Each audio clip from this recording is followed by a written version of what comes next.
Good morning, everybody. This is the Oskar Quentin Show, where I talk about politics and related matters with people who call in on TikTok Live. Let's get the house speaker turned off so we don't have an echo when people call in. Let's, what else is there to discuss? Yes, if you're watching this after the fact on YouTube, there's a pinned comment telling you when the first call starts, as well as more comprehensive timestamps in the description. Thank you, Raven, for those. Nobody in studio today, just me, alone in the studio apartment that I live in. So doing the show by myself. Will we go 4 hours on this rainy Friday? I hope so. I didn't go 4 hours yesterday, and I got a lot of messages from people who were like worried about me after the end of yesterday's show. I definitely got hit very hard by a distressed caller who called in. But straightforwardly, I was actually thinking of only doing 2 hours already. So now that I'm moving from 2 to 4 hours, I'm just kind of navigating, doing that much more time on air. And yeah, I was already just kind of wearing thin yesterday. So the decision was kind of already made. But anyway, not important. I'm going to try to go for 4 hours today. I'm well rested. I want to do that. What do I have to do? Let's get the backup account in the corner. Let's see. We've got me. There I am. Request to join as guest. Let's do it. All right. I'm going to accept myself into the stream so people can get following. This backup account of mine, Oskar Quentin Music. Whoa. It's too loud is what it is. But it's got almost 2,000 followers. So I'm excited about that. For everybody who said free noodle, because I don't have a producer in studio today, and the behavioral issues I'm having with my dog, she's barking her head off during the show, tend to only be the issue when there's somebody else in the room. So Noodle is here. Hello, Noodle. Why don't you want to hop up? You want to come on my lap? Come here. Oh, you want to sit up there? That's a good spot for you. Hello, Noodle. Hello. Anyway, Noodle's here today. We'll see if she stays here today.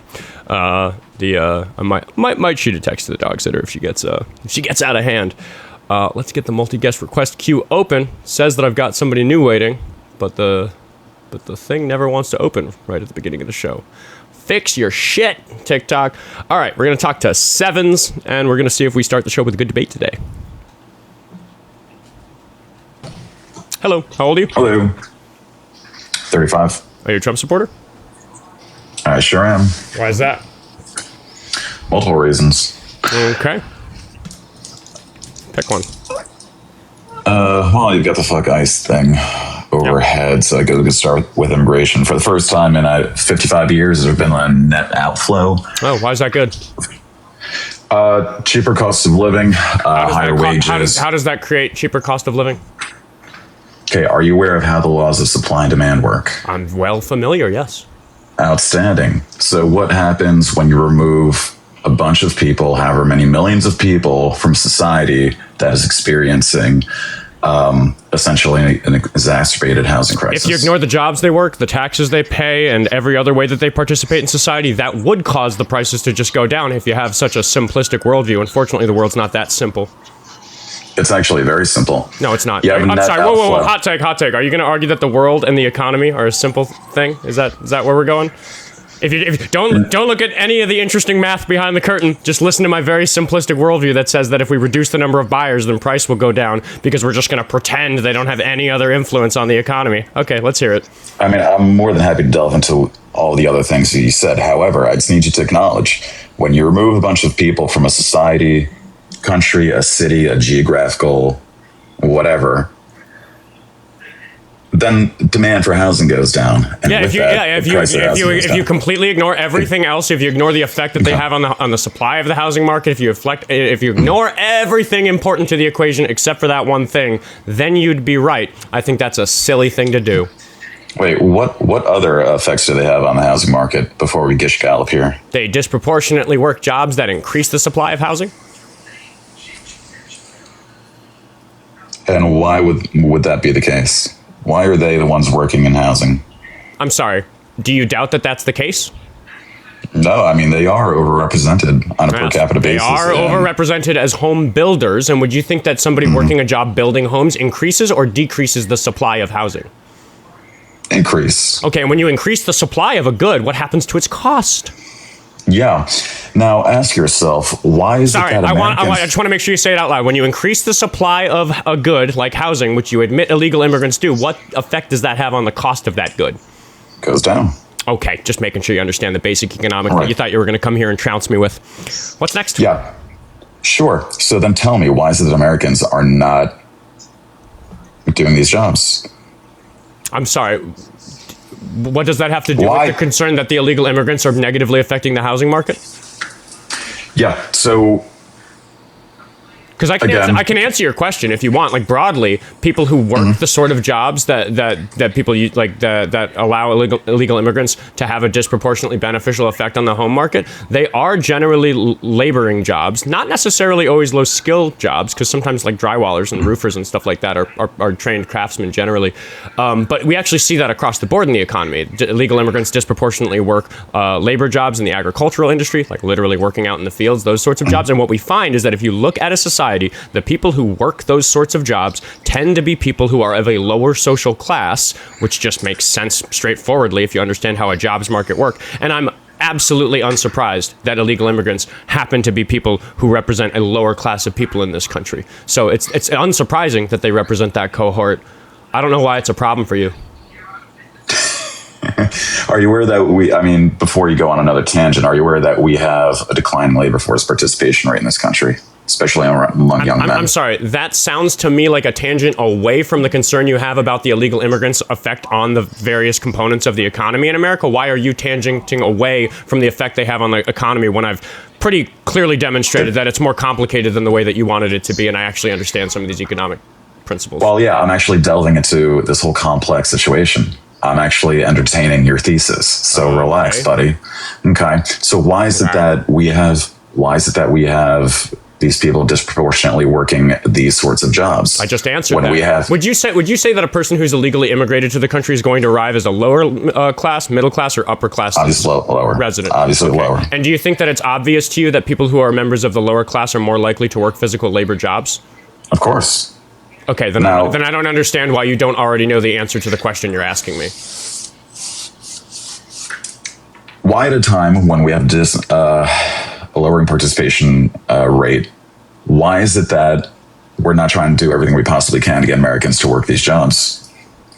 Because they don't pay enough. I think, yeah. Would you agree? Yeah, I just don't. Would you agree? I would agree. There's a real problem in the labor force. I don't think that deporting the illegal immigrants is a solution. I think that deporting Trump from the White House would be a much better solution to that, because then we could get some leadership in place that would actually try to do things that positively affect the economy, instead of pouring a bunch of government money into like creating a humanitarian crisis by deporting 12 million people who it would really harm the economy to deport.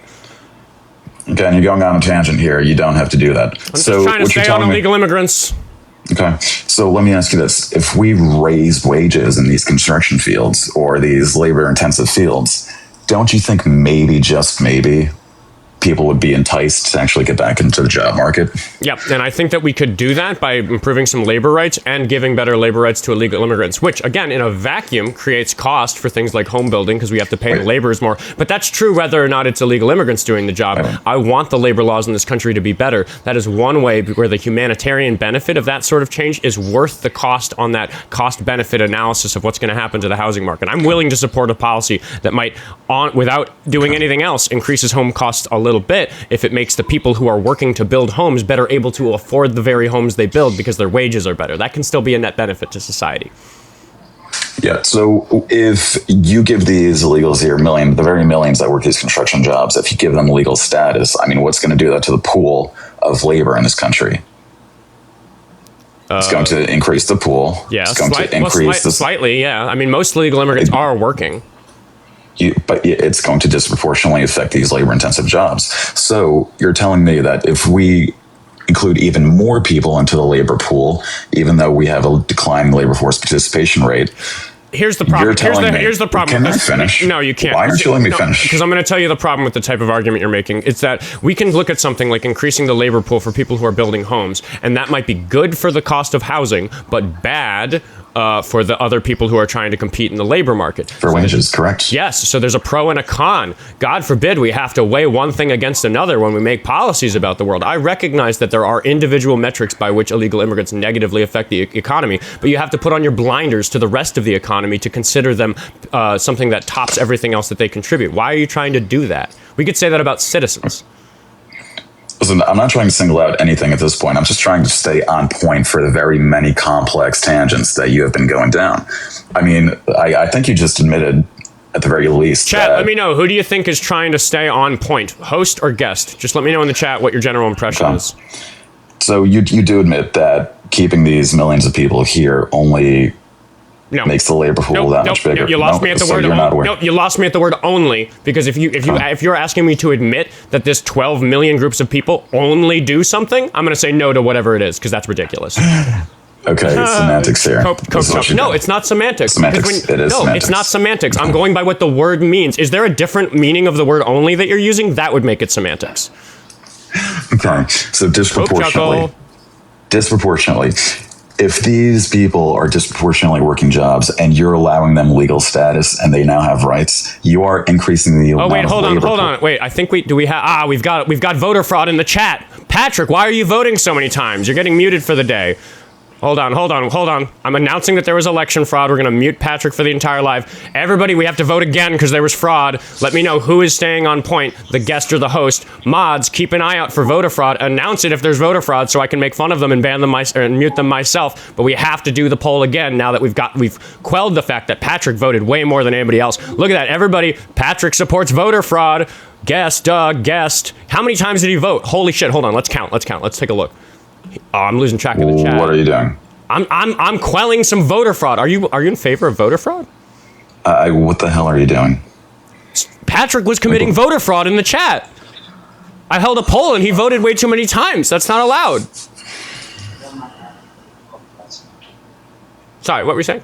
Are you done? Can we continue? Okay, great. So would you concede that keeping millions of people employed in a certain sect of our economy, don't you think that increases the amount of labor in that respective pool? And doesn't that mean that there's going to be wage compression? There's downward pressure because there are just more people than there actually needs to be in our labor pool. Do you not like? No, I don't co-sign that whole statement. You lost me about halfway through. So you don't understand the law, like basic economic No, you're principle. falling back to me because the first thing that you said was right, that allowing the state does put pressure on the labor market. I've recognized that already. You just don't and I'm willing to look at it as more nuanced than that. It's the rest of what you said that I take issue with. Okay, so that's all I really need to know, that you concede. No, that's not fair. Everybody watching this knows that I can accept a particular influence on the supply-demand equation for labor is affected negatively in terms of demand for jobs by there being illegal immigrants here. That's fucking obvious to anybody who's taken Economics 101. That's especially obvious to me as somebody who used to be a tutor for Economics 101 at my college. I'm just saying that it's simplistic, and I'm accusing you of intentionally trying to run away from any nuanced analysis of that because you're just looking at one factor in the equation and saying this number being bigger is bad, therefore everything about this is bad. What I'm saying is if you look at all the other numbers, it adds up to a net benefit, and you are just really aggressively trying to ignore that fact. That obvious. No, I'm just going point by point by point rather than jumping at seven different points at once. But we're looking at the first point. That's not our conversation. But you're looking at the first point and trying to get me to concede to a conclusion about all of them, and I'm unwilling. No. Again, from the very beginning, I'm going to listen very carefully to every word you say, and I'm not going to co-sign some bullshit if you put a word like only or something in there, because only is a rather absolute word. It says that we're going to ignore a large number of things. When you say the word only about something, I could invent some other thing that you have to ignore because you co-signed the word only. And I'm just a little more careful than that when I'm running my show. Okay. So will you concede that if you keep millions of people within a respective labor pool. For there to be concession, it'd have to be something that I was arguing in the first place against. So I would just point out that I never conceded the immediate effect that immigrants have on the labor market if you ignore everything else. That is just an obvious effect, the fact that I agreed with from the beginning. I don't think you've gotten a concession from me on anything. Again, let's take it from the top. I will address all the very many different points you want to talk about, but we need to start off with the basics. When you increase the labor pool, when you give these immigrants, whether they're legal or illegal, rights, are you not increasing the labor pool? And are you not then putting downward pressure on American wages? Can you concede to that? All else kept equal, if we are to assume that illegal immigrants have no other influence on the labor market, then yes, but they do, so no. Outstanding. That's all I needed to know. Point number one. Now let's delve into the very many different points. He's like, oh no, okay, I gotta keep him on script. All right, what's next on your script? Okay, so how do you rebuttal? To what? the very first point that you just conceded to. If you have more people who want jobs, that increases the demand for jobs. Yep. So simply just wanting jobs will automatically increase industry. No. That's your point? No, because for that to be true, you have to somehow increase demand for jobs without affecting the economy in any other way. And I just don't think that's reasonable. So then what's your rebuttal? What you got to be more clear and more concise. You could draw a circle around any group of people and say that because these people work jobs, they create this pressure on the labor market, and that's bad. I just don't I'm not interested in that fact about the labor market until you tell me why there's a good reason to draw a circle around illegal immigrants and say that they shouldn't be in the labor market. You could pick any 12 million people. And that would be true. Yeah, I mean, again, we could come up with an asshole spectrum and pick the top 12 million people on the asshole spectrum. I suspect you'd be in that cohort, and I could say that these assholes are taking our jobs. You've got to be more concise and clear with your points. What are you going on about? I just don't think you liked the dig. I think people followed me perfectly fine on that one. So again, what is your rebuttal? Just be very simple, very straightforward. To what? I don't need you to try and... What is my rebuttal to what? Jesus Christ. To the very fact that when you increase the labor pool... Yeah. I read an economics textbook. There's no rebuttal. I agree with that. There's no concession. I agree with it from the beginning. You're about to say that the thing I agreed to is bigger than the thing I actually agreed to. Go. All right. Now moving on to your second point. I'm going to run away from that. Okay, cool. What do you mean my second point? What are you talking about? Okay, so you're not rebuttaling, you're conceding to that. Great. I didn't concede to anything. For me to concede, I'd have to disagree with it in the first place, which I didn't. I've explained that to you already. What did you do 5 seconds ago? What did you do 5 seconds ago? I said that the basic fact you said about labor markets that you could read in the first couple of pages of an economics textbook is in fact true. I said that at the beginning. I've agreed with you all the way. You keep on trying to make it so that agreement means that I agree to more than I already did. That I'm pushing back on, but there hasn't been a concession. Thank you, Dylan, for the galaxy. Okay, great. So what is your rebuttal now? To what? Okay, so you're agreeing with that. So again, why are we keeping these millions, tens of millions of people in this country when we have a declining labor force participation rate? Because if you look at holistically the way that they affect the labor market and the economy broadly, they have a positive influence. Because I think what? Well, here's an example. I work in the debate live community. That's the industry that I work in. That's my full-time job. So I have had an effect on the labor market in the debate live community. Do you think that that's fair? Do you think that I've cost that community a job by becoming one of the people who work that job? I really don't know the... I'm sorry. I have a new job as a debate live host. Did I increase or decrease the demand for people to be involved with debate live hosting? I have no idea. Because I'm not familiar with this industry. I'm sorry. I work in an industry. Did I take a job from the industry by working in it? No. Maybe, you're not I know it doesn't work in terms of job titles, but there's 700 people watching who could be watching somebody else. Do you recognize that? Okay, so what is my cost to the market of positions available for people to be debate live hosts? I guess one position. Right. Okay, I hired 2 people to help me run the show. It's now their mostly full-time jobs. They both have a couple other sources of income, but it's most of their income, which is also true for me because I do actually still have a side job that I enjoy. Anyway, so I have created a total of 3 jobs and cost a total of 1 job. What is my net effect on the labor market for running this show? Okay, I understand where you're going. However, stop. We have to talk. It's a net benefit. Yeah, benefit of 2. There's other people watching, and a lot of people, there's 100 people of the 700 listening who aren't listening very closely or aren't very intelligent or educated. So even if it's uncomfortable for you to admit in a point in this conversation that obviously is going to be against your side of the argument when we bring it back to immigration in a second, I still need you to say it out loud. I, as a single person taking this job, has had a net benefit to the labor market. Do you agree? Yes. Okay. So when you say that illegal immigrants coming and taking jobs has a necessarily net negative influence on the labor market, that is fucking nonsense, because I could start a company and hire a bunch of illegal immigrants in it, and they could do such good work that the company grows and I'm able to afford and expand and give more jobs to whoever. It doesn't matter. Illegal immigrants or legal residents, it doesn't matter. But the notion that somebody costing a job is necessarily a cost and you have to ignore everything else is fucking ridiculous, and I've proven it myself recently by creating 3 jobs by taking 1. Okay, you do understand that your situation is not analogous to what we're talking about, right? Is there an entire subset of web content creators that are just not working? People want content and people make content. Do you think that there's supply and demand there? Do you think that economic principles apply to live streaming, or do you think they don't? Yes, they do. Okay, so what's and the again, difference? You're doing this because we don't have a huge subset of content creators willing to work for subpar wages. Okay, it is worth it for you. Oh, to do we this. have to consider other factors to analyze this? Whoa! Why don't we have to do that for illegal immigrants? We do. Okay, you should. We do. You don't. So again, your situation is not analogous to the overall situation that the country is facing. Again, we do not have a bunch of content creators that are unable to create content because the wages are too low. Your situation is not analogous to what we're talking about. I worked hard, just like somebody starting a company. I did it for free for a long time. It was expensive. I was like $1,000 in the hole on this project for like a month. Congrats. That was shitty. Yeah, like, what the fuck are you talking about?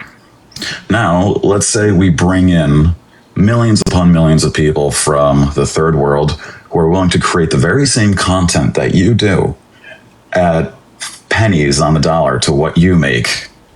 What is going to ultimately happen to you? I think I'm good enough at this that wouldn't be a problem. It would be a problem because now people are going to be watching content and paying for content. There are millions and millions of people who live in other countries who do make content on this platform. Like the situation that you're describing is happening, and I'm still just succeeding because I'm good enough at this. Worked hard. Okay, because you're special. Very lucky, and I've had a lot of help from people. It's been really, really wonderful. Great. Thanks, everybody. Because you're special, right? No. You're not special? No. I think you're special. I think you do a good job. Good for you. Okay. So your industry is based on talent. When we're talking about the construction industry is where you have to hammer in a 2x4. Are you calling drywallers and framers and roofers untalented? How they're untalented. However, how un-American. Were you about to tell me that nailing a 2x4 to another one isn't skilled labor? Have you ever tried to frame a house? Yes. You have. So let me ask you this. So you think the level of talent... If you think that framing a house is easy, you are privileged in some way. It's nowhere near the amount of skill needed to run a successful, content creating venture. It's not. I think it took me a lifetime of learning. I think all my years in theater, learning how to perform. I think all those years teaching public speaking. I think all those years sitting in the tutoring office and at my college and working with people. Because I went to a community college, like some of them had just gotten out of prison. I was like working with some really hard cases in terms of teaching people basic literacy and research skills. Like, yeah, I've got a long resume that makes me good at this. And but I'm never going to look at that resume and say that somebody who spent their lives learning how to frame houses didn't work harder than me. Wait. So you're telling me all the years that you've gone through, your experience that led you to this point, you're telling me it's the same as somebody who goes through about a month and a half of on-site training to nail 2x4s. No. Somebody who goes through a month and a half of on-site training. I hope to be wealthy enough someday that I get to design and build my own house, and I'm probably going to hire a bunch of framers, and I'll be straight up with everybody. I hope I end up wealthy enough that I can hire somebody who has more than a month and a half experience, because I don't want to live and die in a house that was framed by people who only have a month and a half of experience. I think that you're just denigrating the like value of like skilled manual labor, which is the true backbone of this country and has been since we were using slaves slaves to accomplish that labor. I think I'm not. I think your perspective on framers. I think that your perspective on framers is the example you're using, but manual laborers generally is horrible. I think all the things that I listed on my resume that made me good at this really cool, fun, profitable job are things that are like a demonstration of the privilege that I've grown up with. But when it comes down to hard work, which I think is what really determines whether or not a person deserves prosperity, deserves the American dream, I think it is absolutely fucked up that you're sitting here glazing me and acting like somebody who does a good job framing a house. All they did was do like 6 weeks of training, which, by the way, if you think that 6 weeks of training isn't enough for a good job and to make sure that people are doing quality work, then you should probably agree with my sign that says fuck ICE, because that's about how much training they get. And they're dealing with people's lives. Okay, so you actually have no intention of having a conversation. You just go on this rant, this monologue. You let me talk for responding to what I said. Yeah, so number one, I'm not denigrating anybody. I disagree. Okay? Stop putting words in my mouth. I said the amount of skill, the amount of talent. I didn't say that you said the word denigrating. I said that what you're doing is denigrating to those people. Yeah, why don't you let me talk? It's because you keep saying bullshit. I can't talk for more than 3 seconds. I'll let you talk for more than 3 seconds after I point this out, but you can't. But people always say, "Oh, I didn't say that." I'm not accusing you of saying it. I am accusing you of doing it. We're playing show don't tell. You are showing that you don't value that labor. I don't care exactly the words you use. You're the one who wanted to avoid semantic arguments. Okay. You have the floor. I'll give you more than 3 seconds. Will you? That's great. So, number one, not denigrating the trades at all. I'm saying that they have a lower value compared to what you do. Okay? So your situation is not analogous to somebody who requires far less training and far less time to succeed in their role than, say, an individual like you. That is what I'm saying. Okay? So your situation is not even remotely close to what we're experiencing in the construction trades. So stop trying to make it analogous. You're being very disingenuous. That is my point. In what way am I being disingenuous? You're saying that your situation is the very same as what we have in the construction fields. I didn't say it was the very same. I thought it was a good analogy for the You're fact. acting. Thank you. Analogous. It is not analogous. Your situation is not analogous to what's going on. Hold on. Do you think that saying the very same and analogous do you think that those mean the same thing? Pretty much. I don't think you understand how analogies work. So if I hit you with a hammer in the face, that'd be illegal, right? That'd be assault. If I hit you with a baseball bat in the face, that'd be assault, right? Because they're analogous when it comes to what it means to define assault, right? Are they exactly the same? No, but they're very similar. But you wouldn't say they're the very same.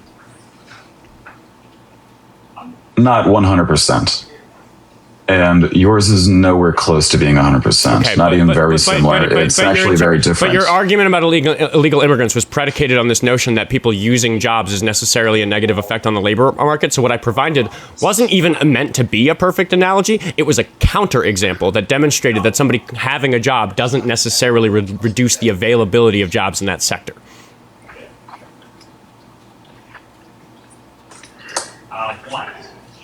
Okay.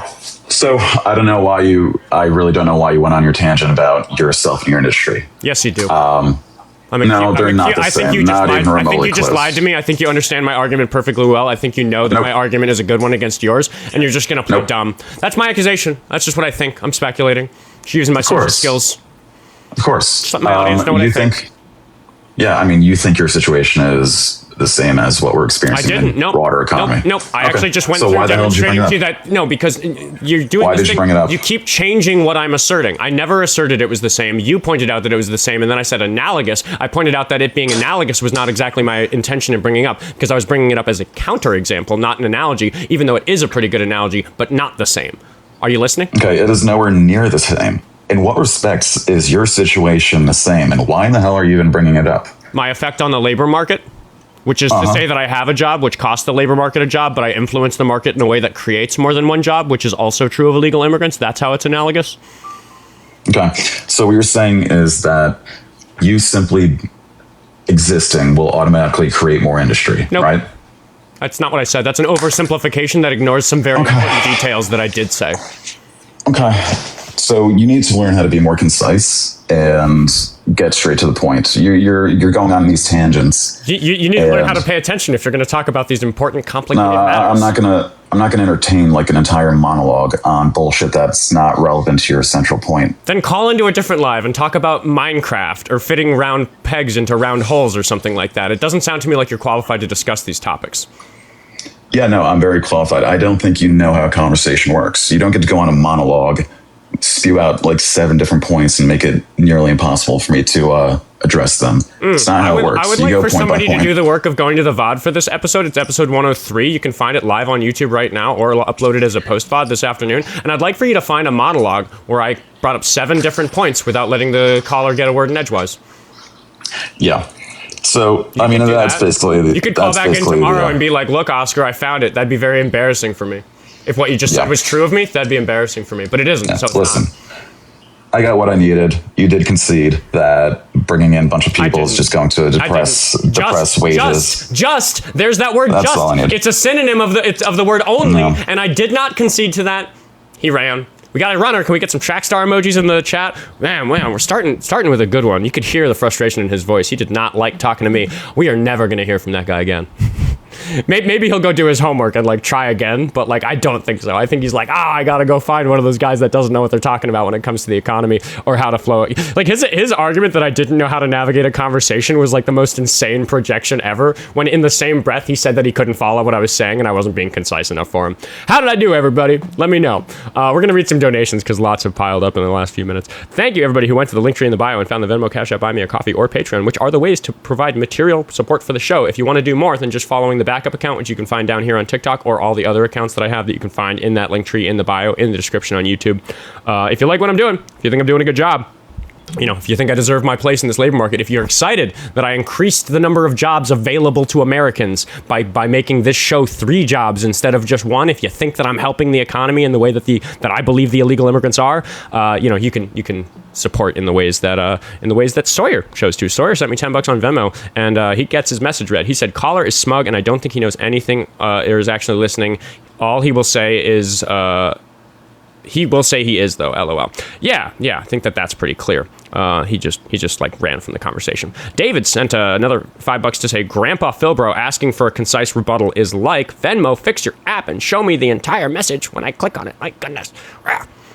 He said, rebuttal is like a vegan ordering a steak. Yeah, I don't know what he wanted from me. David sent yet another $5 to say, wow, Venmo app is slow today. To say, this dumb fuck just shit on millions of hardworking Americans who work on the construction industry to get a dig on immigrants. Yeah, I don't think that was very respectful to people who work the trades, because the trades are really valuable and really important to our economy. Nurse Elliott sent $5 to say, happy Friday. Tomorrow marks National Immunization Awareness Month. W to all the advancements we've made in preventative medicine. And then there's a... Oh, yeah, I will reach out, maybe, nurse. Well, there's a second part to that message that I'm not going to read out loud. Thank you for that. Izamak sent $2 pursuant to what I said about yesterday's show. It said, don't let the chuds get you down. Yeah, they did a little bit yesterday. Fucking empathy. Ugh. Kronos sent $2 to say, Daily Dono, the water is turning the incubators gay. I love Kronos. Tavi sent $10 to say, YouTube, if you aren't a member, I will be giving away 5 more random memberships today. Please make sure your on settings to receive live memberships is turned on. Happy Friday. Tavi has been getting lots of people in the members only club, people who get to come to the members only stream, which usually happens Sunday evening after I do my Sunday evening show on YouTube only, where I talk to a special guest, 7 p.m. Central Time for that. 9:30 or so for the members stream whenever we wrap up and whenever I get live. It was a little early last week. We were on like 8:45, but that's just to hang out, ask me questions, chill. I might like drink a cheeky beer out of a coffee mug, that sort of stream. If you're interested in just like hanging out, do that Sunday evenings, and we're hoping to get more of those done, but we try to do it at least once a week. Lover of Life sent $2 to say, James Marshall nationalist, I call about him. James Marshall, I gotta look up what flavor of nationalists we get from James Marshall. I'm not educated enough on that. Little Sal Pal sent $5 to say, remind him that immigrants are 80 to 100% more likely to start a business. They account for roughly 25% of new businesses. They create jobs. Yeah, we were trying to get there, but he was just very stuck on the idea that a person could create jobs. He seems to understand that citizens can create jobs. He didn't seem to understand that illegal immigrants are people, and it's people who can create jobs, but we didn't really get there, and he ran. Jazz sent $5 to say, we have a shortage of jobs even if we kick out undocumented people. If you want to open up jobs, deportation doesn't do shit for that. Yeah, I think he knew that. I think his motivations were racist. I do believe he understands the economy. He was just really trying to pigeonhole me into agreeing to some narrow subset of the details that we'd covered and throw a cheeky word like only or just in there, so that I would be saying that illegal immigrants only do this or just do that. They just do this, nothing else. Don't look at all the other numbers in the economy. Don't pay any attention to any of these studies, even the one from the right-leaning Cato Institute that says they have a positive benefit on government budgets. Don't listen to any of it. Anyway, Ghoulmeister said $5 to say Oscar's situation is analogous, considering immigrants, legal or otherwise, are more likely to start their own businesses than lazy U.S. citizens. Yeah, another person get to it. Emily, thank you for the galaxy. Lots of galaxies lately. Holy shit.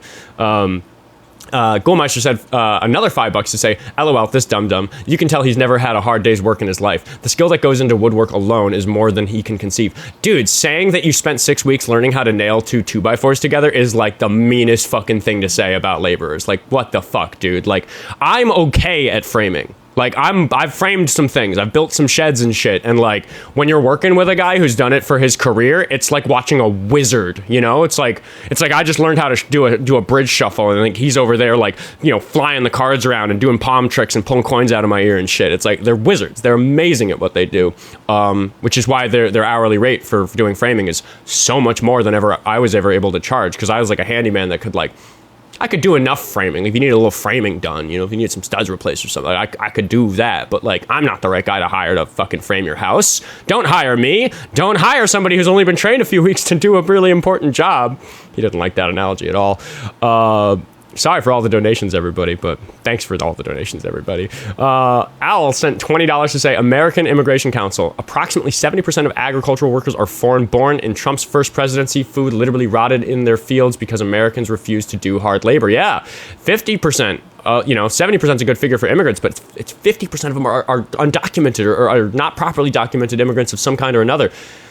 I mean, it's just real dangerous to have such a simplistic view of the economy.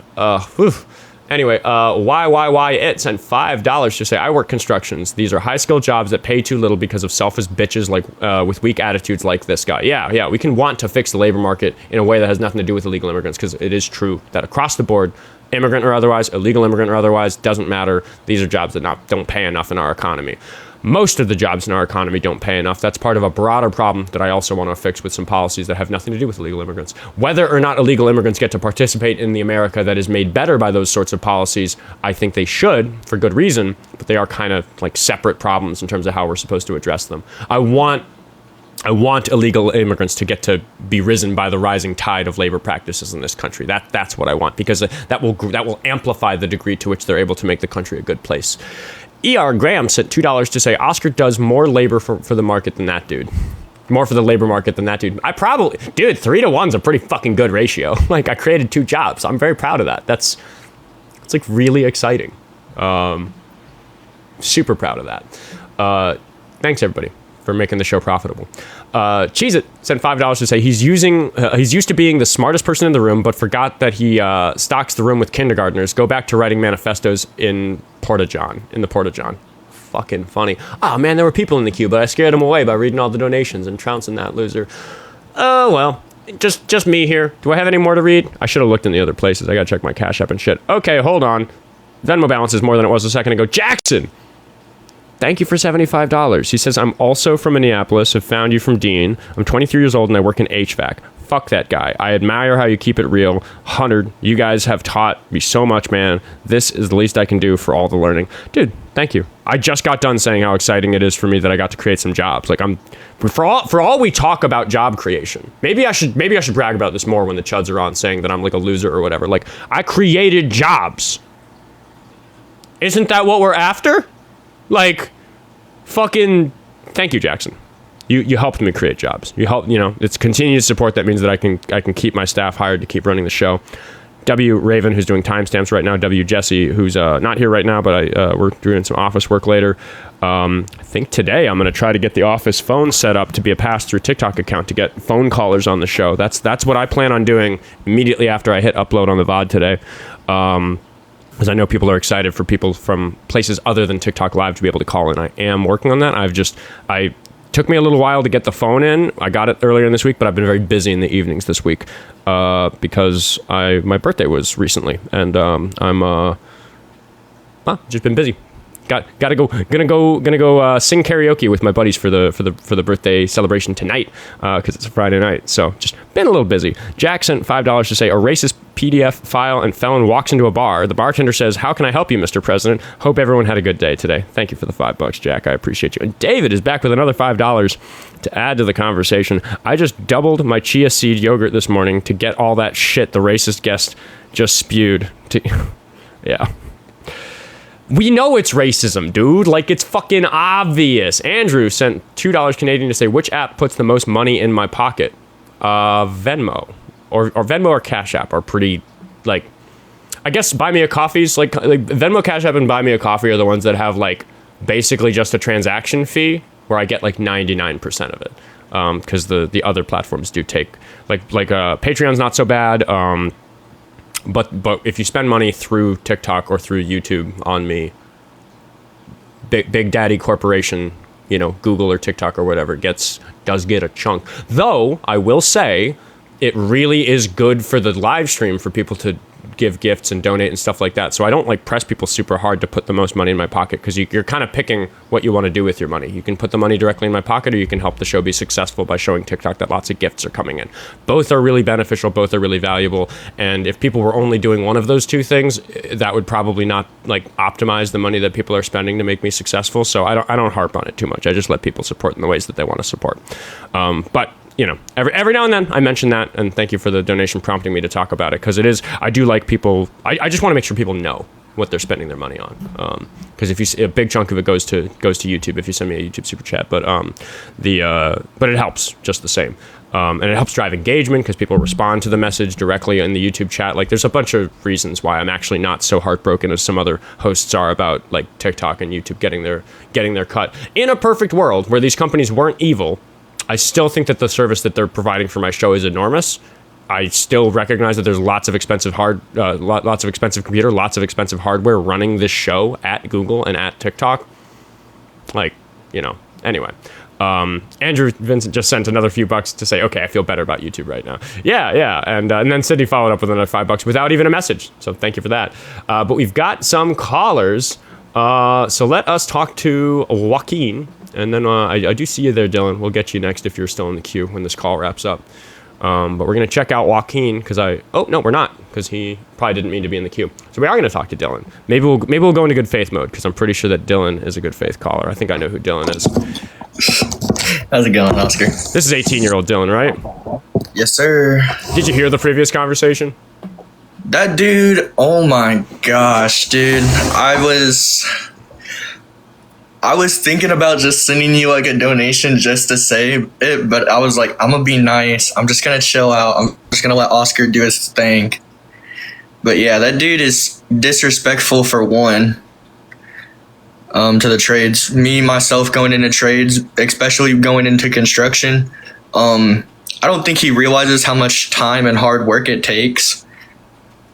But that's just me putting it in the nicest way possible. Yeah, well, I mean, he was very intentionally, like, he seemed to be upset that I pointed out that he was really disparaging the trades, but he very obviously was. I think it was pretty transparent that he wasn't being honest. I think he knew a lot of the things I was telling him. He didn't, when I levied an accusation like that, he did the thing that every caller does, where they're like, you can't prove that. And it's like, no, I can't prove what's going on in your head, but I can use like social skills. I can use reasoning. Like, when people talk about common sense, I'm not too fond of common sense, because it leads people to say like really horrible things in the past. So we should worry about the things it makes us say in the present. But there is a degree to which I can just say like, get real, dude. Like, nobody's believing this facade. It's falling flat. And I think that's why I like platforming people like him, so I can show that, because I think it was really obvious with him. Right. But I didn't just come to talk about him. Yeah. I just wanted your thoughts on that. I was curious if you caught that one. That I think when I joined, he was saying that it wasn't like too serious or something like that. But I mean, I don't know. He was a very interesting individual. I don't think he was interested in figuring out the right answers to the questions that either of us were asking. No, I'm just trying to put it as the nicest way possible I can. But I did want to come up and talk about something that I feel like Trump is. I'm not saying I'm still supporting this guy by any means. I think you and a bunch of other creators that I've had the opportunity talking to, I think they kind of led me off of in what I believe supporting Trump. But I wanted to talk about the tax cuts. I wanted to see what your opinion on that was. When I looked it up, it was the no tax on tips and overtime. I feel like that was a good one because I have a person in my life. She's my aunt.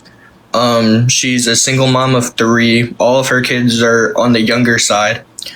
And she's a waitress, and her biggest, even with her working at the diner, that's not where she gets all of her income from. The main source of her income is off of the overtime that she works, off of the tips that she works. So I just thought that was a good thing for the tax cuts, the no tax on tips and overtime and stuff like that. Well, so straightforwardly, I think that no taxes on tip and no taxes on overtime are just totally good policies. And the only reason I can say that is because we could even say that that's unfair. We're supposed to tax people. We're supposed to pay our fair share in taxes. But if I just look at a rule and says if we reduce taxation by saying you can keep your tips, you can keep your overtime pay, if I can just look at the effect on the economy, the effect on the world, and say that's a good policy. I'll vote for that. Okay, so we're basically saying we agree, right? I just want to get that. 100%. Okay. Yeah, those are good policies. I think that's important. But the problem that I have with the way that those get talked about right now is that people are very quick to point out that the big, beautiful bill included no tax on tips, right? And that's great. And the analogy I like to use is that I'm not very interested in the sprinkles on that dog turd. Right. They don't make the dog turd look all that appetizing to me. You have to be pretty, you have to really ignore the fact that it's a dog turd to be excited about the sprinkles on it. And I would also like to point out that it was part of Kamala Harris's platform. It was something that she ran on, is that she was not only going to make it so that there are no tax on tips, she was going to do something a little bit better than the big, beautiful bill did, which is that she was seeking to codify that in a way that would be lasting beyond her presidency if she became president. Whereas Trump did another dirty trick that I see, Democrats have done this too historically, but it's definitely a bigger problem on the right, which is that they've created this good thing, no tax on tips, but it had an expiration date on it. The big, beautiful bill only created that provision for 2 years, and that 2 years would elapse in such a way that people who wanted to make sure that their tips were going to continue to not be taxed would have to think, oh man, I better vote to keep Trump supporting Republicans in power so that they continue to take the tax off my tips. Whereas what Kamala Harris wanted to do was to just get rid of it forever, such that it would require a new law to put them back. Yeah, see, I didn't even know that she would. I knew that she was trying to do the same thing. I just didn't know she was trying to do a little bit better than what the big, beautiful bill was. Well, in addition to her wanting to do it in a way that was just better because it didn't have an end date that was only 2 years out, she just also wasn't using it. You could say that she was using it to try to get elected. That might be fair.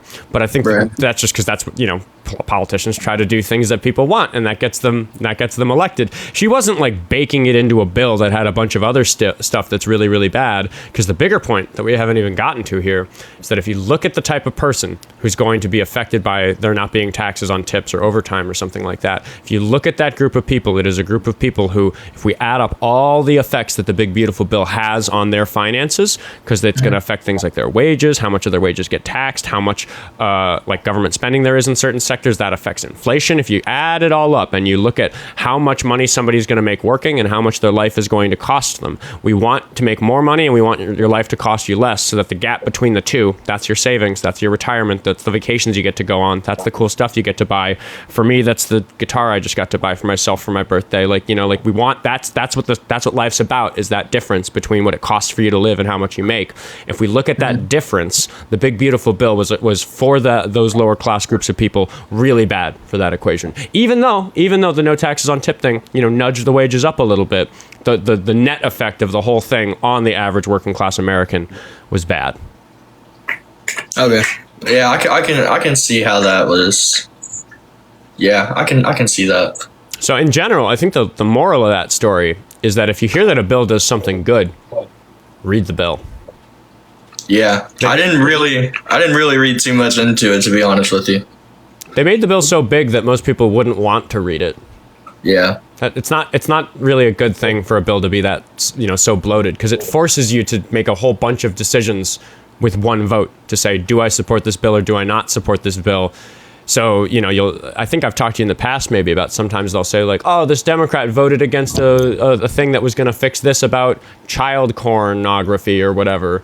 But then you look at the bill and it's like, no, this is a big bloated bill that had too much stuff in it. We'd really like to fix that thing about illicit images of children, but can we get that it's a bill on its own so we can actually fix that? Because I don't support the rest of this stuff. And that sort of disingenuous tactic is just not, it's not what I like seeing in my politics. Thank you. Right. Yeah. Dylan, did you just send me a galaxy? Maybe. Thank you for the galaxy, Dylan. But no, don't give me your money. You're 18 and you're staring down the barrel of a life that is currently controlled by the big beautiful bill. And I'm worried for people like you when it comes to that equation of cost of living against what your wages are. So don't spend your money on me. Spend your money making sure that your 20s and 30s are going to be secure. Well, that was just I did a live the other day just goofing off, and people were donating, and people were just sending gifts just to be funny, I guess. Okay. So it was like coins that I already had. Sure. I'm just happy to hear it didn't come out of your wallet. No. But yeah, I guess that's kind of the only thing that I really wanted to talk about.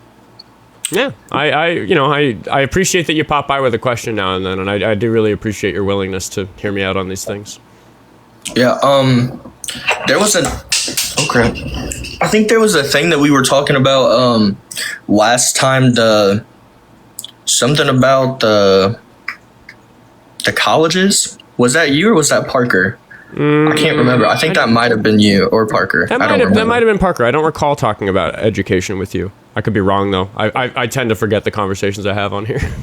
Right. I know we talked about a little bit of the religion, the teaching religion alongside of the LGBTQ in schools. Did we talk about that? I think we might have, yeah. I think we talked about, I think the conclusion was that we agreed that it's fine to teach about religion in schools, but we shouldn't teach students what their religion should be. Right, yeah, that's the thing that we came to agree on. Mm-hmm. I think that's the only thing we talked. I think it was Parker that I had the conversation with more in depth on the education part. Mm-hmm. But yeah, man. Yeah, I'm gonna let you go to some other callers. Hopefully, change the minds of some other people. I appreciate the time, Oscar. Appreciate you, Dylan. W's in the chat for Dylan he's trying. You know, he just wants to know what's sensible. All right, I got a couple donations to read, and then we got a beef to quash. Some people in the chat might know who or what I'm talking about. We'll get there in just a moment, but I'm first going to thank Lover of Life to say, can I call about James? If you're talking about James Marshall, thank you for the $2. I will say maybe like in the last half hour of today's show, but I don't know when that'll be. Feel free to, let's see, Lover of Life. Get in the chat with your username on TikTok if you're going to call in about it, but I might save that for friendly time, but there might not be a friendly time because the shows all go differently. I'd be interested in discussing it. Or you can get in the Discord through the link tree in the bio and just like message me directly on there about it and all that stuff. I am interested in hearing about that. But for the first big chunk of the show, I try to keep it pretty oppositional. Little Boots sent $10 to say cat tax. I did see that come in while Scout was up on the desk here. I have set it up on YouTube. I have a cat cam button for when she's sleeping on the mouse pad, so I can turn that on. I try to remember to turn that on when I have a kitty sleeping here next to me. So yay, cat cam. It's Axe. It's Eats. I don't know how to pronounce his username. They sent $2 to say Sensing Agony will be okay. Because Hollow Blossom, who's a friend of the show, sent another $2 to say Sensing Agony EP released today. Check it out. People should go look up the song Fall by Sensing Agony and listen to it. The crazy vocalist on that song is Jessie, the producer of this show. One of those jobs I created.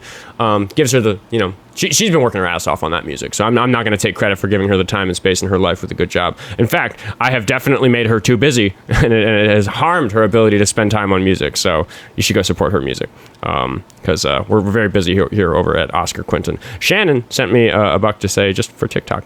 Thank you. Thank you for the buck on Cash App. And then the Eastern Dread sent $5 to say, I'm a master licensed plumber, around trades all day, every day. People have no idea how hard this shit is. I have some idea of how hard that shit is, so I was trying to tell that asshole. I think he knew how hard it was, and he didn't care because it didn't line up with his political beliefs, which is reprehensible and disingenuous. But I appreciate you, the Eastern Dread. I also appreciate Tina for sending me that Galaxy, and Lucky Phil for buying me a coffee on Buy Me a Coffee. He sent me $5 to say, removing immigrants will increase available jobs in a contracted economy, meaning there are no new jobs. They cease to exist. Create a pathway to residency or citizenship, and the economy booms from immigrants coming out of the shadows. They can demand fairer wages, and we can all get on with life. Yeah, that's like generally my perspective in a nutshell, but we weren't going to get to that type of nuance because that caller was not fond of nuance. All right, I gotta talk about something with Screechmiester, who he's called in too many fucking times. I can never remember why. I can never remember how old he is. How old are you, Screechmeister? 55. All right, I got a bone to pick with you. What's the fucking bone now? Well, my audience is really mad at me for platforming you because you said something. I don't even think it was the last time you were on. I think you were on yesterday.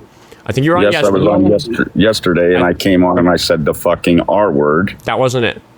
Towards Parker, and he platformed me because he's just a fucking R word. It's not. See, I don't like him. Yeah, I talk to people who are monsters, and that's what I'm here to talk to you about, because it was the day before that you were on my show, and you wished. No, it was yesterday.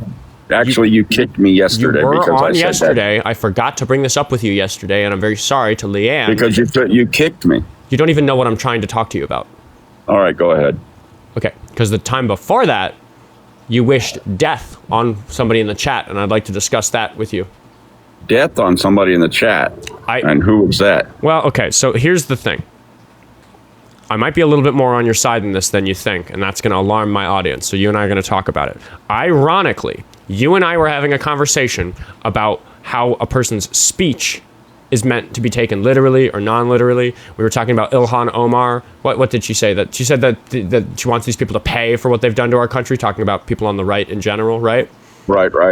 Yeah, I remember talking about you. Yeah, and we said, and I was basically saying that like pay can mean anything. Pay can mean pay a fine. Pay can mean go to jail because you did something bad. Pay could, as you assumed, mean a million different things. Yeah. Right. So we got through all of that. Oh, okay. Yeah, there was somebody down there that said I wish death on Ilhan Omar, and then I replied that I said I don't wish death on anybody. But you told, I forget exactly the wording that you used, but I did catch it listening back to the VOD while I was doing some editing. You said something where somebody said something mean about you in the chat, and you told them to fuck off and die. Something like that. I don't know if I got the exact wording right. Knowing me, I could have said that. Right. So do you think, who should be in more trouble, you or Ilhan Omar? Actually, if you want to put it in perspective, it would probably be me because of what I said. Right.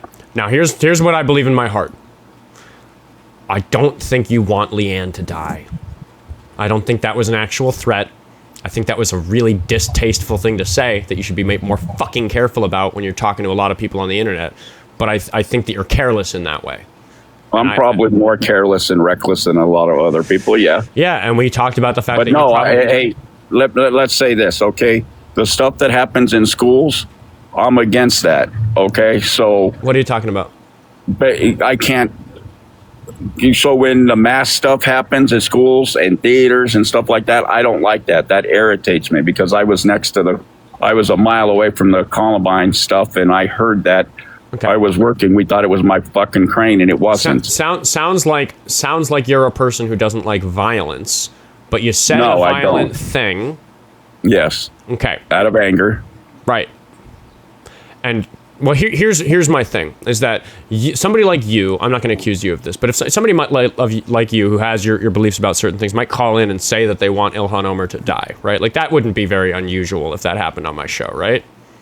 Probably not on your show, no. But I wouldn't say that about a public figure, or really, I shouldn't have said that to that person either. Glad you recognize the parallel, but here's what I'm saying. In this moment, I'm also talking to Leanne, who I hope who I hope is either watching, or I hope gets like sent a timestamp for this portion of the VOD for today. Because what I would say to Leanne is that if somebody came on my show and wished death on Ilhan Omar, and Ilhan Omar said, "Hey, Oscar, nice to meet you. Please don't platform that person. They wish death on me." What I would say to Ilhan Omar is that I platform monsters for a living. It's kind of what I do, and it's kind of... So why would you categorize me in that situation? Oh, I'm not talking about you. Just hypothetically, if Ilhan Omar wanted me to not platform somebody who'd wished ill upon her, wished death upon her, I would say, unfortunately, a lot of the people who call into my show are fucking monsters who say those sorts of things. And it's kind of against the mission statement of my show to protect any particular individual who's the victim of that. So like, I'm really upset with you for what you did to Leanne, but for the same reason that I would tell Ilhan Omar that I'm not going to deplatform somebody just for thinking something reprehensible. The whole problem is that people think reprehensible things. I address that. I think that I'm skilled enough at navigating these conversations that somebody wishing death to somebody like that on my show, which, I mean, depending on how they say it, might be a crime, and I might have to like, but I don't think that saying eat shit and die is a crime. I don't think that the way that you said it constitutes an actual threat. I just think it was careless, violent language. And the purpose of this show is to understand people who carelessly say violent things. And that mission statement is not served by kicking somebody for saying something like what you said. But it sounds to me like, with the clarity of hindsight right now, you regret what you said. I regret saying it on the live thing and not on the... I don't know. I just knowing me, I don't regret a lot of things. When I say it, I probably meant it at the time, kind of not hypothetically, but in anger, some things I say that I mean. So I'd have to go back and look at and listen to what was really said and how I said it and what she had said. And it didn't seem like I missed it live. And I actually see somebody who says it probably upset her more that it wasn't addressed in the moment. And then it did get brought to my attention by the chat later, like 20 minutes later, and I didn't remember what it was. So I did listen back to it. And I'm very sorry to Leanne that I didn't catch it, because a lot of the time there's over talking. I don't always hear every word that the caller says, and I have to navigate that as I moderate the conversation and participate. And so I'm very sorry I didn't catch it. I wish we'd have. But shouldn't you say the same thing to her for what she said? What did she say? The die part or whatever? Shouldn't you be upset at her too? Because she kind of said things that shouldn't have been said either. Well, you got to present to me what those things were. Nah, I don't know. Because you said the die thing or whatever, and that's not enough for me to levy judgment. Well, whatever she said. I did listen back to what you said, and yes, what I said was inappropriate. Yeah, but I think you were careless. Again, it's horrible. I'm not excusing what you're saying, but I guess my point here is that the whole purpose of the show is to bring people up who say or do inexcusable things and try to understand them and try to reason with them. That's what we do here. So I'm very sorry to Leanne that happened, and I'm very sorry that I didn't catch it, because I really wish that you and I could have had this conversation right in the moment when it happened, especially because you doing that is a counter argument against your entire position on Ilhan Omar, at least the one you held 2 days ago when we were still talking about I sounded like a hypocrite. I sound like I would update that statement before co-signing it. I think that it's not that you sounded like a hypocrite; it's that you demonstrated that you are a hypocrite, and that's really what I sounded like Dean did. That's why Dean got banned. So yeah. Did Dean get banned? Is Dean banned? Banned for 5 years for being a hypocrite. Yes.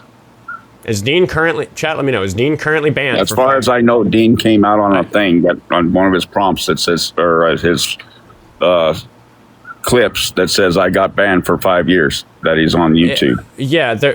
Okay. So the chat is saying no, and that it got thrown out. Dean gets banned all the time. I have even fairly recently gotten a ban that was appealed and thrown away after 5 minutes. It happens.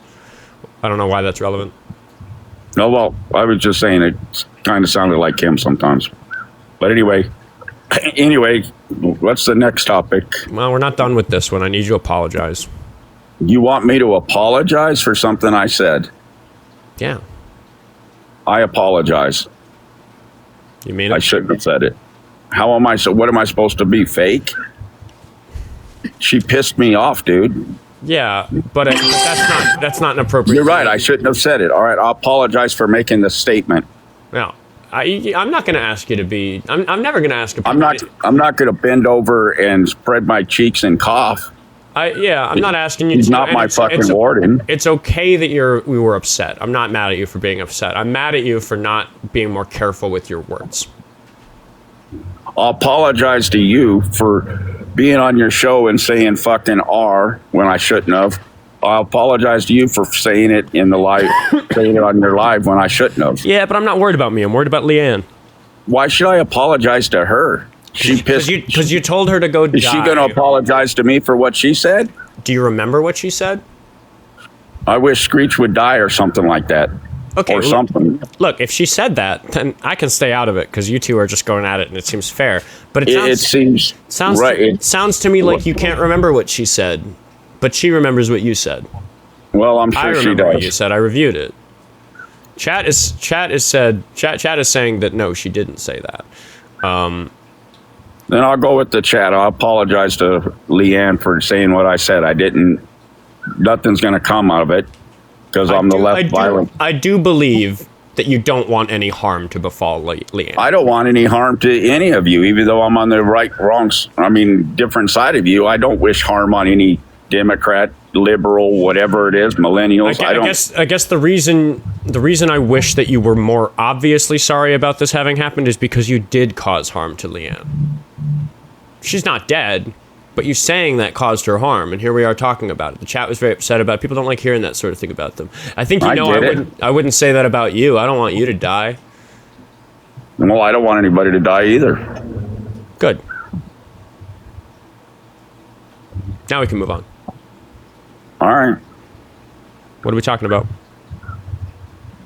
Well, I wanted to first apologize to you for saying the R word. I just don't see what's wrong with why I can't say that.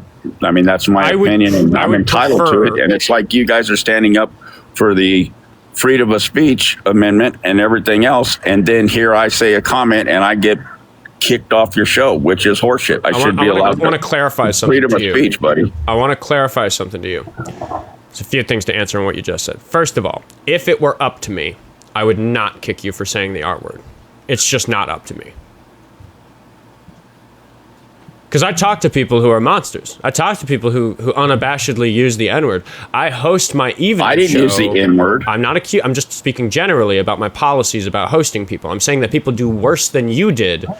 And I think that there are many worse things that people do on this show than saying the R word that I am able to platform because it doesn't happen to be a violation of TikTok terms of service. I kicked you for saying the R word for putting the account in danger. I have to protect the show, but the show is about understanding people who want to use the R word. The show is about trying to understand people who want to use the N word. The show is about like addressing that face on. So it makes me sad when somebody absentmindedly, like, there are times where it's like a conversation that where like they've done nothing that even makes me even more upset about them. They've just made the mistake of saying the name of a substance. I've had really meaningful conversations that have ended because as host, I have to click the button if somebody says the name of a substance, like the C word or the M word or the H word. Like, don't try. The small what? But that try thing that you just said. Remember my first thing when I came up yesterday that I said, well, I'm coming up today to try to see if I could get kicked off my second show in a row, and I did. I got kicked off Parker's yesterday for saying it because I called him that in person. I wasn't a bitch. I said it right to him. Yeah, but it just got nothing. Like you're talking. And is it right? No, but I purposely tried to get kicked off 2 shows yesterday. That was my goal for the day. And I said it, and I achieved it. Well, so congratulations. So we haven't even gotten to the First Amendment thing that you brought up. I want to address that too, because you're a little mixed up there. But just straightforwardly, you understand that it is not me or Parker deciding to kick you for doing that. We just have to. I don't know who's deciding it for you, but all right, everybody has a boss. It's that if somebody says it, I get a little pop-up on the screen that like says that they got a violation for hate speech, but if I'm fast enough to click the button and kick you before that little pop-up comes, it helps the health of the account because it stops us from getting the violation at all. So I have to like super race to kick kick button that I have over on the right side of the screen. In fact, I make a point when I'm talking to a new caller to like have the mouse near it so that like I'll often put it there. So all I have to do is click the button on the mouse and that'll kick them. So I'm ready for when somebody screams the N-word on my show or something. It is just a technical thing I have to do to protect the account. It's not my decision. I would not have the rule that saying the R word gets you kicked if TikTok didn't make me. That's what I want to make sure you understand. I get it. Everybody has a customer that's in business. I know how business goes. Well, it's so not, I get it. But furthermore, I would also totally respect a host's right to kick you for saying it if they wanted to. You're right. That's not You're entitled. So it's your show. So that gets to the other point. Because fundamentally, it's TikTok's show. It's their First Amendment right that allows them to create that rule. As long as my rules don't bother Daddy TikTok, I'm allowed to make my own rules within that scope because of my free speech and this being my show. And then you're further yet down the chain. So I can kick you because I want to, or I can kick you because TikTok needs me to. But what I want to convey to you is that that's not a violation of your First Amendment right at all. Well, that's how it felt. But anyway. I agree with you that that's how it feels. I feel very stifled in my First Amendment right by the way that TikTok treats me. I'm made very sad by the fact that I can't run this show in the way that I want to. I'm made very sad that there's certain topics that we're not allowed to discuss really at all because they're very difficult to talk about without catching like a misinformation flag. The 2020 election is one of those topics. Substances and the way that we enforce laws around substances in this country are one of those topics. The sexual proclivities of the president is sometimes, depending on which sexual proclivities we're talking about, is one of those topics where it's really hard for me to navigate it while keeping the TikTok gods happy. And I feel like my First Amendment right is being like taken away because I have to bite my tongue on that stuff. But I understand the First Amendment enough to know that as a matter of fact, as a matter of legal fact in this country, my feelings are wrong. That's not how the First Amendment works. But what is it that upsets you about what he said? But what who said? Trump. I mean, can I say his statement without getting booted, or is that against policy? I don't know which one you're talking about. Well, if I say it, then I'm going to get kicked. I mean, if it's against your policies, then I don't know if it's against the policies. I mean, we're allowed to acknowledge the fact that Trump thinks that he won in 2020, but we just can't really argue. I'm talking about grab her by the pee. Grab her by the pussy. We can his raping women. We can talk about him doing that. I never said that was okay either. Right. That's a topic that we are allowed to discuss, though. It's him and kids that's hard to discuss on here. So you're saying because I was at a bowling alley and I was watching kids, you could put me in that same process then, right? That any male that watches a child is guilty of that, right? No, we're getting lost. Because I changed a little girl that pooped her pants that, I had to change her diaper while they bowled. I've changed thousands of diapers in my life. I've done a lot of work in childcare. So what makes him a predator because of anything like that? Nothing like that makes him a predator. I'm not arguing that. Okay. Yeah. And again, like the TikTok thing, I don't get like a list of rules from TikTok that says like you have to behave in this way or we're going to ban you. I just have to I learned through trial and error early on in my live streaming career, like what I can do that'll get me a violation or a ban. They usually give you a warning, and then I have to look and review and go, oh, I think I said this combination of words. If they gave me a list of things that I can and cannot say, it would be very easy for me to engineer my way around it. So in general, you don't see tech companies telling their customers what they can and can't say to get them banned. They have to keep it secret, and that way people have to behave kind of in the spirit of what the TOS wants generally, instead of just like trying to find loopholes around these particular words, which people still do. That's why you hear like people say schmurder or things like that, or different different ways of trying to talk about self-unaliving instead of saying the word, because saying that word is really dangerous for TOS. So I just... have you ever been on... So this other topic I wanted to talk about is how you've classified me. Have you ever... You know who Riot is? Riot? Yes. No. Because I go on her show later in the afternoon. She knows who you, Parker, and Dean are. I'm not familiar. But I go on her show, and she has got me in a this type of thing where I'm calm, cool, and collective. And she does... And she knows I voted for Trump. She knows that I supported Trump throughout some of this. But if you really got down to it and investigated it and actually asked the right questions, you would have found out I'm more of a fucking independent than you think I am. Okay. You understand what I'm saying? I'm following you. I just don't know where we're going. What I'm saying is you got me classified as a MAGA, and I'm not MAGA. Just because I get upset on your show and yell and scream like that, you know what I mean? Okay. And then because I don't talk about trans people to make you happy, you think I'm against them. I'm not against them. I just believe that they're entitled to do what they want. I don't think that they should have a set of standards for them, because then another ethnic or another gender would want their special rules for them. Do you get what I'm saying? I don't think they should be allowed to go in men's bathrooms. That's just it.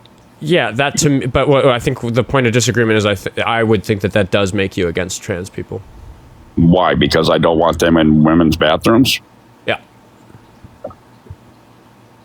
Well, why would you think that? Do you want trans men who have vaginas to use the men's room? No. Okay, so why is the rules different for the different genders? That's just what I believe. So all trans people should use which bathroom? I don't know, or make them a separate bathroom. But you can't. That'd be too expensive. Or make all bathrooms unisex. Then you solve the problem there. That's actually a very good solution that lots of new businesses are doing, but it's unreasonable to expect businesses that have already built their bathrooms to like change the floor plan and layout of their restaurants and stuff. So we just have to come up with a solution that works for the You don't have to. All you do is take the women. Take the women and the men off of it and put unisex, and there you go. You solved it. Yeah, well, that works in some cases, but not others, because if you have two large multi-use bathrooms, there's going to be one of them that has a line of urinals where maybe the privacy isn't very good, and that presents a problem for some people. Okay. And I agree that in reducing those issues of privacy such that the topic goes away. Like if we just had maybe communal sinks, but then full lock and key doors, not bathroom stalls, that fixes the problem. But the problem with that is that when you have a full lock and key room for each toilet instead of stalls, the reason we have stalls is so that you don't have to ventilate each stall. It's the gaps on the top and bottom serve a purpose. It's so that it doesn't get stinky in there. Whereas if you have, it's a code violation to have a toilet in a room that's not ventilated in most places. So we can't just build, if you are going to do the extra expense of hiring a very skilled framer, shout out to earlier in the show, if you're going to hire a very skilled framer to build an individual room for each bathroom, that's expensive. But then you also need to put a vent in the ceiling of that bathroom and make sure that it's powered. So it adds more cost. So it's just not practical to say that we're going to overhaul bathrooms everywhere. And I actually think that if I don't think you realize the inconsistency in what you said about how you want trans people to navigate using the bathrooms. Because people talk a lot about trans men or trans women using the women's room instead of the men's room, but people don't talk very much about trans men using the men's room instead of the women's room, because trans men often have beards. These are generally male presenting people. You often wouldn't know the difference, and it would be more concerning for somebody to see one such person walk into the women's room with their beard than it would be for us to just let them use the men's room. But you wouldn't. That's my whole point, I guess, in certain aspects, is you don't really, I couldn't look at a person and tell they're male or female, really. You know what I mean? I couldn't. And the only way, if I made the mistake, I'd end up in Georgia, whatever it was, where that person went off and started stomping her feet at the college, or actually it was in Florida, UCF or whatever. So it would be one of those situations, you know what I mean? And I don't agree with throwing a temper tantrum just because you got misgendered either. You know what I mean? She or he could have handled that in a better situation. You know what I mean? A 55-year-old man, just because you called me a woman, I shouldn't stomp my feet up and down. Yeah, but you wished death on one of my viewers 48 hours I ago. made a mistake, okay? So because of your temper. So you're going to keep pounding me on that? So you're going to be one of those politicians. Well, I got to make sure the chat and my followers are okay, so that they're happy. You can't be that way. Not as much as I known you. There's no way you're going to be a Karen and do that now, are you? It's just not. Okay, it's more about the hypocrisy, because I feel like you're able to understand that was a temper-driven thing, and doesn't make you it doesn't make it right what you said or anything like that. And I just feel like you should offer the same. I mean, I could get upset and say you owe me an apology for saying when I got off, man, I like bringing him up, but at the same time, I don't like the person. I mean, that, you know what I mean? I don't like most of the people that I talk to. Yeah, because you got the word MAGA on our head? Is that why? For you, I've spoken to you enough that it really is the things that you've said and done. I don't like you. I think you're a pretty problematic individual. That you think? I do think that. You know what I mean? I have a great conversation with your with Raven. I don't hate Raven. I'm glad that I don't hate you either. You know what I mean? I have a dislike for you, but I come on your show because you're respectful and understanding, and you know what I mean? Yeah, I try to run the show that way, but it's really important to. Like I told you several times, you and I could meet in Minneapolis and have a coffee, and we probably would have a great time and everything else, and you'd change your whole opinion of me. All you have is what you've heard about me on TikTok. You haven't seen me in person. Well, yeah. And you're 99% of the time, you're not going to see me in person unless it's a coincidence and we happen to be in the same city at the same time. Well, you know, you don't know what I'm like in person either. I'm not the same guy who's on this show. I mean, you could be a total asshole in person. You know what I mean? And total, maybe. You know what I mean? And who knows? Could all be an Maybe act. I'd want to get up and walk away and say, you know, this is just totally opposite of the show. Yeah, that could be the case. You have no way of knowing from talking to me on here. Absolutely. And as far as Raven goes, I don't have a problem with Raven. Never have. I actually had a better conversation with Raven than I did you the whole time I've been. You know what I mean? And that was about a brief 5 minutes while you excused yourself to use the little boy's room, you know? Yeah. I guess I just want to get back to this thing about, like, we're getting off in the weeds about how we feel about each other. All right, go ahead. But yeah, like, just straightforward. I want to make sure you understood my question. I want to make sure that the answer you gave was an accurate one. A trans man is somebody who is born a woman, or in the, you know, assigned a woman at birth, or whatever, however we want to say it. This is a person who probably has XX chromosomes, has a vagina. Maybe they have breasts. Maybe they were removed. Maybe they never developed because they got on hormone blockers early, or something like that. This is a person who's gone through transition. They might to you walking down the street. You might see a trans man who has a vagina walking down the street and think, what a big burly motherfucker that is. Look at that lumberjack with that big ass beard. I hope I don't cross that person. They could kick my ass. You might think that about a trans man walking down the street. What bathroom should that person walk into? That person should walk in a men's bathroom. Okay. So if I reverse it and I say that you see a woman walking down the street with tits and pretty hair and whatever you like about a woman that you see walking down the street, you think, oh my goodness, I hope she walk. You know, you're sitting there on the patio having your beer, and you think, I hope she walks into this restaurant. I hope I get to have a conversation with her. I hope she gets my number. But you don't know that there's a dick in those pants. Maybe that would change your mind about wanting her number, which is fine. What bathroom should she walk into? The women's. So you do think that trans women should use the women's room? I don't know. I doubt it. I still don't think they should. The reason I find you fascinating, and the reason I keep you on my show. But honestly, Oscar, I can't go every time I'm in a restaurant. I can't go and say, because there is women that are women that sometimes look like guys that are actually legitimately married to a man and are a woman. I'm not going to go up every time. So what we just learned about you, and this is maybe why I keep you on my show and why you've been such a running character on the show lately, even though some of my audience members are getting really sick of you. Sorry, everybody. I'm doing a thing here. Is that I do believe you're honest when you answer those questions. I don't think that you do what a caller earlier in the show did today, where you like really try to politician your way out of it. Because I think what we just learned about you is that when you decide when a person uses the bathroom, it doesn't seem to me like you actually care or check what their biological chromosomal sex is. I don't put a badge on and say, I'm the sex gender police and stand at the bathrooms when I go to a restaurant or go out and say, you know what, hey, are you a, you know, and then flip up your thing. In my example, though, the descriptions I gave you about the beard and the burliness or the maybe attractiveness of the woman or whatever, all those things I listed, That's what gender identity is about. You just demonstrated by answering those two questions, I believe honestly, that if you ignore all the issues of politics, if we ignore the identity politics of this, just a man out on the street watching somebody walk into the bathroom, you seem to recognize at your core that the sensible thing to go by is how those people present to society. Is that a fair assessment of your perspective? Yeah. Okay, so the way that a person presents to society in the way that we just looked at is what gender is. Supposed to be, yeah. Yeah. So because you go by gender, you were just willing to say that the trans woman should use the women's room and that the trans man should use the men's room.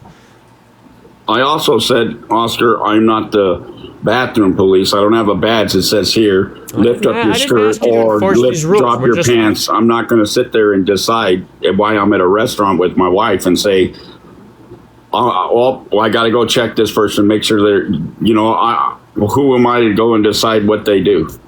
Right. I vote against it because I don't agree with it. Okay, that's my belief. The inconsistency, because at the beginning of this let topic, it be the inconsistency. Okay, that's me. It's really you can bad. Vote how you want. Really I'm going to vote how I want. You have the right to be inconsistent, but I still think it's wrong for you morally to accept that inconsistency and not consider it such a problem. Because at the beginning of this topic, you said that you don't want trans women using the women's room, but when I provided you an example of a trans woman wanting to use the women's room, it was obvious to you that it made sense that she should. But when you present it like that, who am I supposed to? You know what I mean? I'm supposed to assume, and that's it. Well, you know what I really think trans people should be able to do? What, have their own bathroom? Well, no, we covered how that's just not practical. You know what I really think is good practical advice that we should all take in? What? I think trans people should just be able to choose the bathroom they use. I recognize that, I gave two examples of a trans person who passes. Do you know what I mean when I say passes? Yeah, walks right past you. A passing trans person is a trans person whose gender presentation is successful in what they're trying to achieve it in such a way that you don't know that they're trans. So then maybe they should do that. Well, but then slow down. I don't think you're understanding the vocabulary. If I became a trans woman, if I found out about myself that I was trans and I wanted to transition, I could start dressing differently. I could grow my hair out and I could wear some makeup. I could put on, however I chose to express my gender to society. I might, you might see me walking down the street in that dress and go, that's a biological male. I can tell. Look at his Adam's apple. It's fucking huge, you might be able to tell, because I probably wouldn't pass. But if I had maybe gotten on hormone blockers when I was younger, or if I had gotten on some estrogen for a time, or maybe just did the makeup better, or whatever I achieved about my gender presentation, you might see me walking down the street and not notice that I've transitioned. Do you understand the difference here? I'm just saying that there are trans people who you, from glancing at them, couldn't tell that they're trans. Because they look so much like what you would expect a woman to look like that you don't notice that this is a trans woman. You just think that's a woman. That's a passing trans woman. A trans woman that when you see them, you don't think that's a trans woman. You just think that's a woman. Quite possible. I just don't go. What I'm saying is, I don't go and look and go down the street and say, and start. I classify who is who. It's just that's not something I do. Right. You know what I mean? I may seem like I do, but I don't. The difficulty for trans people is so often that being trans is harder if you don't pass, because people who don't like trans people notice you. Whereas I would argue, I'd actually assert, you've lived a long enough life. I guarantee it. I think it's statistically unlikely that what I'm about to say is false, so I'm just going to assert it as truth. You have walked past a beautiful woman on the street, thought, wow, what a beautiful woman, and been completely unaware that there was a dick between her legs. I lived next to trans for 4 fucking years. Don't you remember me telling you I went to prison? But I'm not talking about the times where you knew you were interacting with a trans person. What I am saying is you didn't know either. You just could hear them because they go, all the time in prison. Let's let's not. I'm just saying that's what they I don't did think in that's prison. helpful. What I'm saying is, I don't think you're understanding the like when was the last time you went outside? Did you go to the grocery store last week? Or I something? just went outside and had a smoke. Okay, I can say that, right, without getting smoked off the show? we're allowed to talk about cigarettes. It's illicit substances. Okay, well, if I hear you say it, I'll say it. Illegal Then I substances. know it's legal. Illegal substances are the problem. But what I'm not saying trying is, to purposely get kicked off the today. last time you went out on the town and you saw people, like when was the last time you think you saw a woman that you didn't know? Every day? Right. Okay. So what I'm saying is that any one of them could have been a trans woman without you knowing. True? Right. So that's a passing trans woman, a woman that you look at and you say, you don't. It doesn't even occur to you that this might be a trans person. You're just looking at a woman, right? I'm just teaching you the vocabulary. That's what passing means in the trans community. Do you understand that now? Okay, yeah. Right. So there's this thing about whether or not people pass, because as a matter of fact, trans women that pass don't have they're not as worried about which bathroom to use. Does that make sense to you? I suppose, yeah, kind of makes sense. Because you might see a trans woman walk into the women's room and not think anything of it because, because you just couldn't tell. It'd be like watching any other woman walk into the bathroom. Right, but like I just told you, it doesn't bother me because I don't worry about that and go to a place and stop in a bathroom and say, oh, you're trans, so you can't go in there. You got to go in my bathroom. I don't do that. There's 3 of them that are at the laundromat that are, you can tell, are women, but they're men. Do you see what I'm saying? Well, you got to be careful with your language, because I think because I'm confused when you say you can tell they're women but they're men. I think what you mean to be saying is that they are trans men, but you can tell that they're trans men, which is to say they probably have vaginas. If that's what, I don't know if they got them or not. You can tell that they're transgender. So this is we're in a chapter of this conversation where my point is that for those people who don't pass maybe as well, I think that it's perfectly reasonable to let those people just choose which bathroom they use. Maybe the amount that a person passes can vary from day to day, depending on what they're wearing, how hard they worked on their makeup, how recently they've shaved, these sorts of things, right? Like, there's lots that goes into whether or not a person passes. Whether or not a person passes might have not so much to do with them, but maybe with the gender expectations of the person who's judging whether or not they think they're a man or a woman by assumption, like it's all socially constructed. So they have to navigate this whole thing. And for people who pass, it's pretty simple.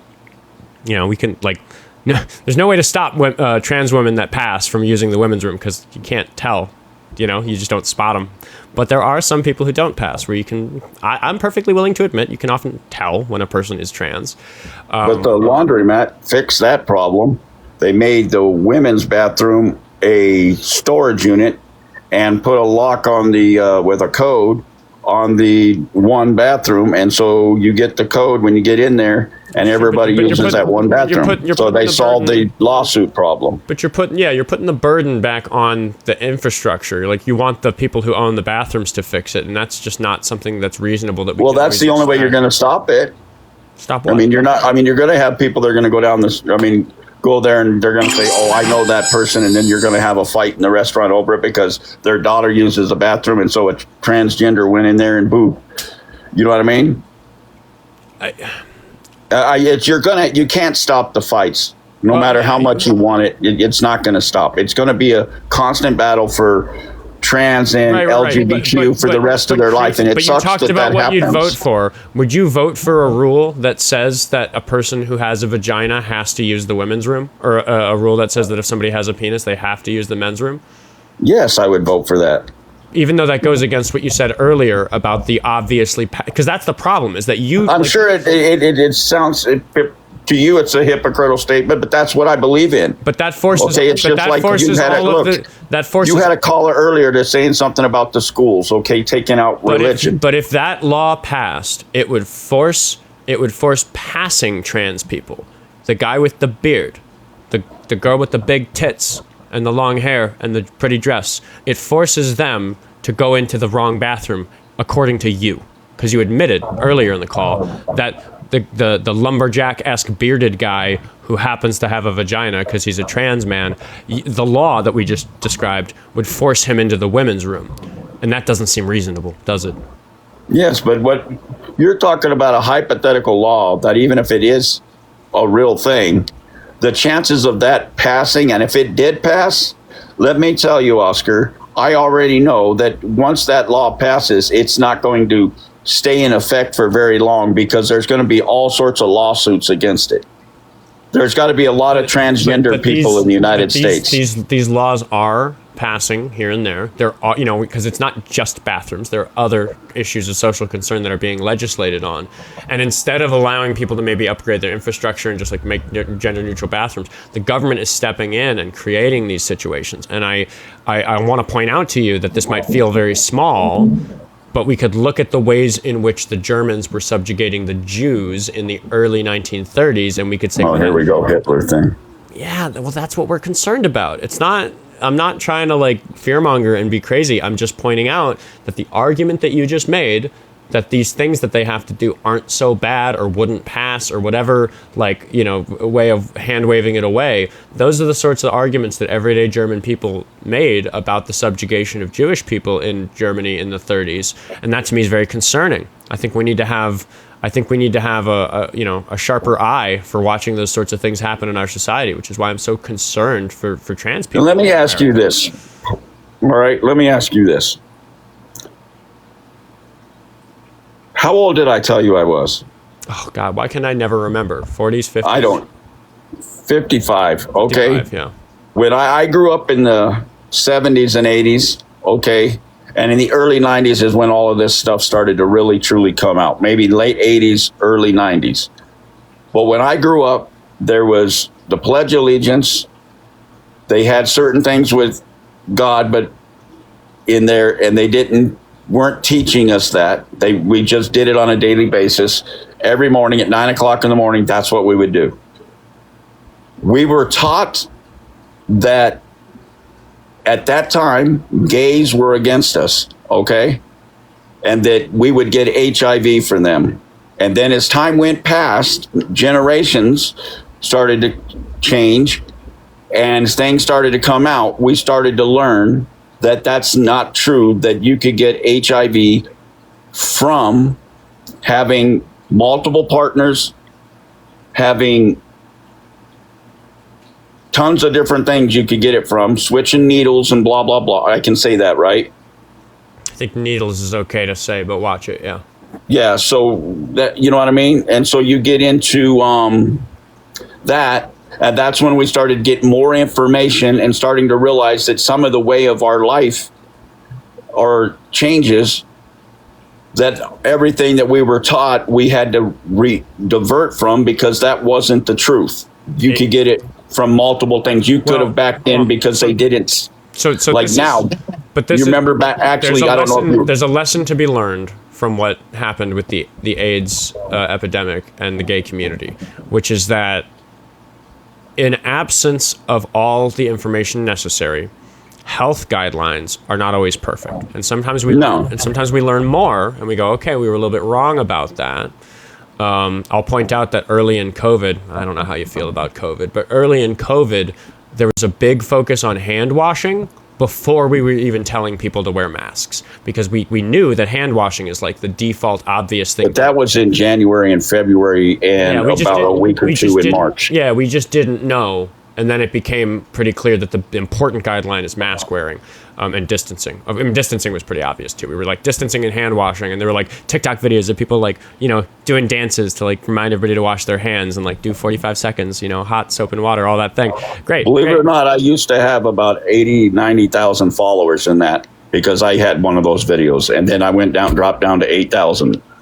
So a lot of people know me under Smog. Interesting. My point is that I'm not mad at anybody who gave bad advice in January or February or March of 2020 because it was an emergency and we were trying to figure it out. Washing your hands wasn't dangerous advice. It wasn't problematic advice. It didn't happen to be an issue, but it just wasn't it wasn't the most effective advice that you can give for a simple thing that people can do in their daily life to stay safer from COVID. So I bring that up as an analogy because it is, as a matter of fact, true that HIV was rampant in the gay community first. And there's technical reasons for that. And I'm actually just curious, because it's been decades since the education that you said you received. Do you know why AIDS was rampant in the gay community? What? I was still young back then. I was like in early teens, maybe. I forgot what it was that was active, but I know there was a lot of sharing of needles. Well, it's not, because it's not. And then not, also it's they not didn't just use, about. It's not. There's some overlap in the gay community during that You do era. know that the gay community is one of the cleanest in the nation, right? I mean, they wash their hands constantly. They always. I'm not interested in the stereotypes. There's a thing about All right. there's a thing about science that I think you don't know, which is the reason why HIV went so rampant in the gay community. And the reason is that if you have two people, one a person who has HIV or AIDS and the other who doesn't, and they have sex with each other, it's that depending on the type of sex, the risk that there is for that disease to be transmitted is different. And we're talking about the differences between oral sex or vaginal sex or anal sex. You following me? Yeah, I'm listening. It just so happens, as a fact of our biology, that when you have anal sex, there's a greater risk of there being some blood barrier broken, a little bit of abrasion, little bit of friction, let's say, right? And that makes it so that the person who is receiving the anal sex is made more likely to receive a disease from the person who's providing it. The bottom is at risk of catching a disease from the top to a degree that's much greater than with other sex acts. Do you understand what I just explained to you? Yes, that's why in the 80s, a lot of things with what you just said was brought up. You know what I mean? They were trying to eliminate us having teen sex extra. It's generally the fastest track mode of spread for HIV, because it's bloodborne. You don't generally catch HIV from kissing a person who has it. Because it was bloodborne, most of the transmission happened through anal sex. I agree with you. Is it then at all surprising that it was a bigger problem for the homosexual community? No. Right. So there were rumors like that two gay people who didn't have HIV between either of them could have sex, and that would create HIV. But that doesn't make any sense. There's a lot of things that, like I said, we're taught different. Like the math is different, for instance. There's a lot of things that are different now that over time we have learned. I mean, it's called, like back then they weren't always using alcohol swabs to poke you with a needle. Yeah. We've improved. People are better. Now it's mandatory. Well, you know what I mean? There's other things here too, because not only does anal sex have a greater risk of transmitting diseases, there's a particular reason why before that was a big concern. A lot of gay men didn't see a good reason to use a condom. Right?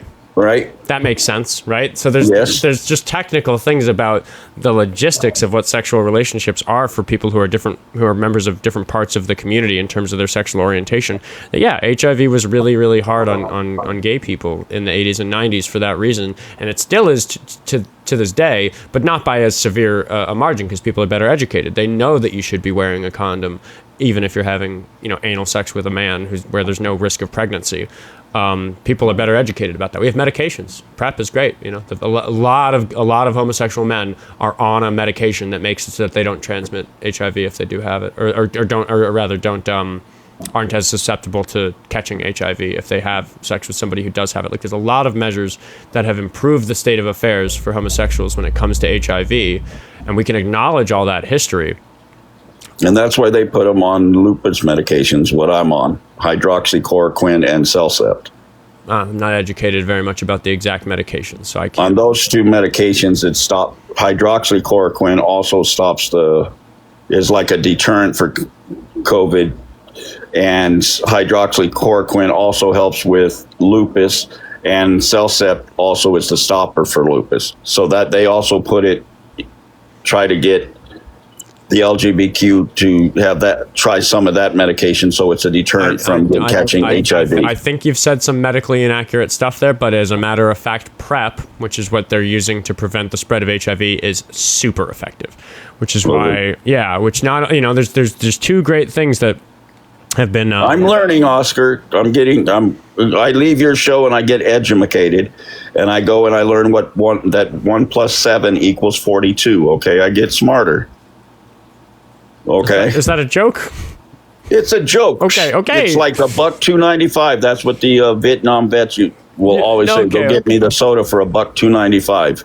Okay. I got a sour sense of humor at times. I can appreciate that. I just want to, because you have said things that were that nonsensical on the show and meant them seriously. So I just had to check. Yes, I wasn't familiar. 1 plus 7 is 8. Yes. I know you. I'm not surprised to learn you can do single digit addition. I don't think you've demonstrated yourself to be that much of a doofus. Believe it or not, I used to do trigonometry. I can't do it now because my wife's son, he showed me some of his trig stuff, and I couldn't do the trig today. Yeah, right, okay. You know what I mean? But I mean, yes, believe it or not, I'm a very smart individual. Sometimes I come on and act a little nutty, but I am who I am. I'm not asking you to change, and I don't expect you to ask me to change. You may want me to change that MAGA. It's not going to happen. I've been red since the day I was born. You know that learning something means that you've changed, though, right? Right, but the only president that I ever voted for, and I voted for him twice, was Clinton. Stop. You know that learning something means that you've changed, right? Yeah, I guess in a perspective, yes. Right. So, and you admit that you learned from me, that you've learned on this episode. I've learned from you throughout all the times I've been on your show. Yes, I've learned. I actually got me to study things, and I hate studying. I never liked studying, but the only way to come back on your show and be smarter and wiser and not look like a fool is to go and study. Right. You know what I mean? Like now. But that is changing. Like, I feel like people are really averse to changing because there's certain things they hold on to that they don't want changed about themselves, but learning is a type of changing. What does she say? What does that person said? You don't have to support Trump to be a Republican. Well, that's true. Getting distracted by the chat. No, I thought they said something arrogant and they didn't. There's 1,000 people watching. There's often arrogant stuff in the chat. I would recommend focusing on me when you're up here. I did. It just happened. I saw my name and I was like, holy shit. But anyway, long story short, yes, I learned things from you. Even though you're younger than me, I never thought it was possible. But you kind of intrigued me, and that's why I keep coming back. But yesterday, I do apologize for coming on your show. I had a mission yesterday, and I set a goal to get kicked off your show and Parker's show. And I accomplished that. Did I not? Did I achieve my goal? Yes, I did. Yeah, but I don't. But it was wrong. It was stupid. It was asinine. That's why But I'm more upset about what happened the day before. Yes, I understand that. And you know what? Generally, yes, I probably am apologetic towards her because what I said was wrong, and I don't wish anybody to die. I don't even wish Ilhan Omar harm, okay? As much as I can't stand the lady, I don't wish anybody any harm. I don't even wish that, what happened with Charlie Kirk happened and J6. I don't wish any of that on any of them, and it sucks because each and every one of them, whether you support Kirk or you don't, each and every one of them has families, and they got to go, their families got to mourn. Everybody's got to mourn a death, and it sucks. Do you understand what I'm saying? And then to see families go through that, it really, it sucks. And I just went through it last year with my wife. Her son passed away at 25, and that, death is just not a good thing. It sucks. I think that that's a really admirable perspective on the group of people for whom you feel it. I think that the issue, because I know that you and I are still very much at odds. I think that the issue with people like yourself is that the circle of people about whom you have that care, about whom that care is so obvious, that concern is so obvious, I think that circle's too small. I think that for me, that circle includes almost everybody. And I think that'd be the most important thing to change about you. And, I said anybody. It sucks for anybody. Even the good family sucks. Even the, what's his name? The other guy. Petty, yes. Petty. Yeah, it sucks for his family. Okay, don't think I don't feel just because I think that she was wrong and he was wrong. Don't think that I don't feel for him and her and don't feel for their families, because I do. And just to know that wife had to sit there and watch it, that had to suck for her. That was like when I watched my little cat get run over and the dude had no remorse. and didn't give two fucks about it. And I had to sit there and watch and nurture my cat while she passed away. Okay, that sucked. And she didn't even get a chance to do that, because what happens in something like that, they had to keep her separate so that there's no tampering, because I'm sorry to hear that. That's terrible. And you know what I mean? I've had people call in and threaten my animals, and that elicits a particularly spicy Oscar, because Scout here is one of my best friends, and I don't like it when people are mean to her. Yeah, I don't wish any harm. I'm not going to call in and, I did type it in your chat and I shouldn't have, or said it and I shouldn't have. And I shouldn't have, but that was out of anger. I'm not going to fly to Minneapolis or fly to wherever her fucking state is and carry whatever it is to go and do. That's just not who I am. Okay? I don't do that shit, and I won't do that shit. But for me to get angry and say something stupid, yes, I said something stupid and arrogant, and I'm wrong, and I'm sorry. I've given you a lot of airtime lately because I think that conversations with you do serve the mission statement of this show. So I want to leave on what I consider to be a positive note, and I'll invite you to call back, not tomorrow, like next week or something. I'll call back next week. But just tell Luann, if you see her, that I am truly, genuinely sorry, all right? I think her name was Leanne. It's not somebody I know super well, but I remember her name was, I believe, Leanne in the chat. All right. Thank you for the airtime. Thank you. Tell Raven I think he was going to be nice because he said some positive things about Raven. I hope I quashed that well, because I was really upset to learn that I'd made that mistake of just not catching that when it happened live. Anyway, I am gonna read some donations, and I will invite the queue to fill up with either moderators or staff, because I need a bathroom break. But I'm gonna go for Jessie's here. Hello, Jessie. Oh, I don't know if Jessie meant to join, but I'll bring Raven up as well. Here look at that. We got an online staff meeting. Are you cool if I read some donations and then head to the bathroom really quick? Oh, yeah. I was going to ask when you want me to come in. Do you want to have someone moderate your show for a minute and are you here? Let me up? No, I'm in Edina. Yeah, sure. We can do that. It'll take me 2 seconds to run downstairs. I'll bring Noodle to the sitter and then grab you. That'll take 90 seconds if I hurry, if you want to come, because I'm going to stay live for a couple hours. Yeah. Okay. Well, tell me what you want for breakfast from Edina or lunch. Oh, give me a breakfast sandwich. Give me a bacon, egg, and cheese. I can do that. Oh, sick. You're the best. Mm-hmm. All right. I am going to read the donations, but I'll leave you two on the line for a second so that you guys can chat amongst yourselves while I run to the bathroom really quick. Canadian Princess sent $2 on YouTube Super Chat to say, it's not special rules, it's about being equal. I don't actually remember where in the conversation we were, but that's a nice thing to say. E.R. Graham sent $5 to say, there's a certain unique Starbucks in Seattle that has communal sinks and individual stalls. I was confused at first, then loved it. I live in Minneapolis, very progressive city, and there's lots of new businesses that are being more progressive with their bathrooms just to erase the bathroom issue. And I honestly think we might replace bathrooms a little bit faster than we replace the people who have big feelings about them. So I think both are good, but for now I am going to keep preaching about people being more reasonable about it.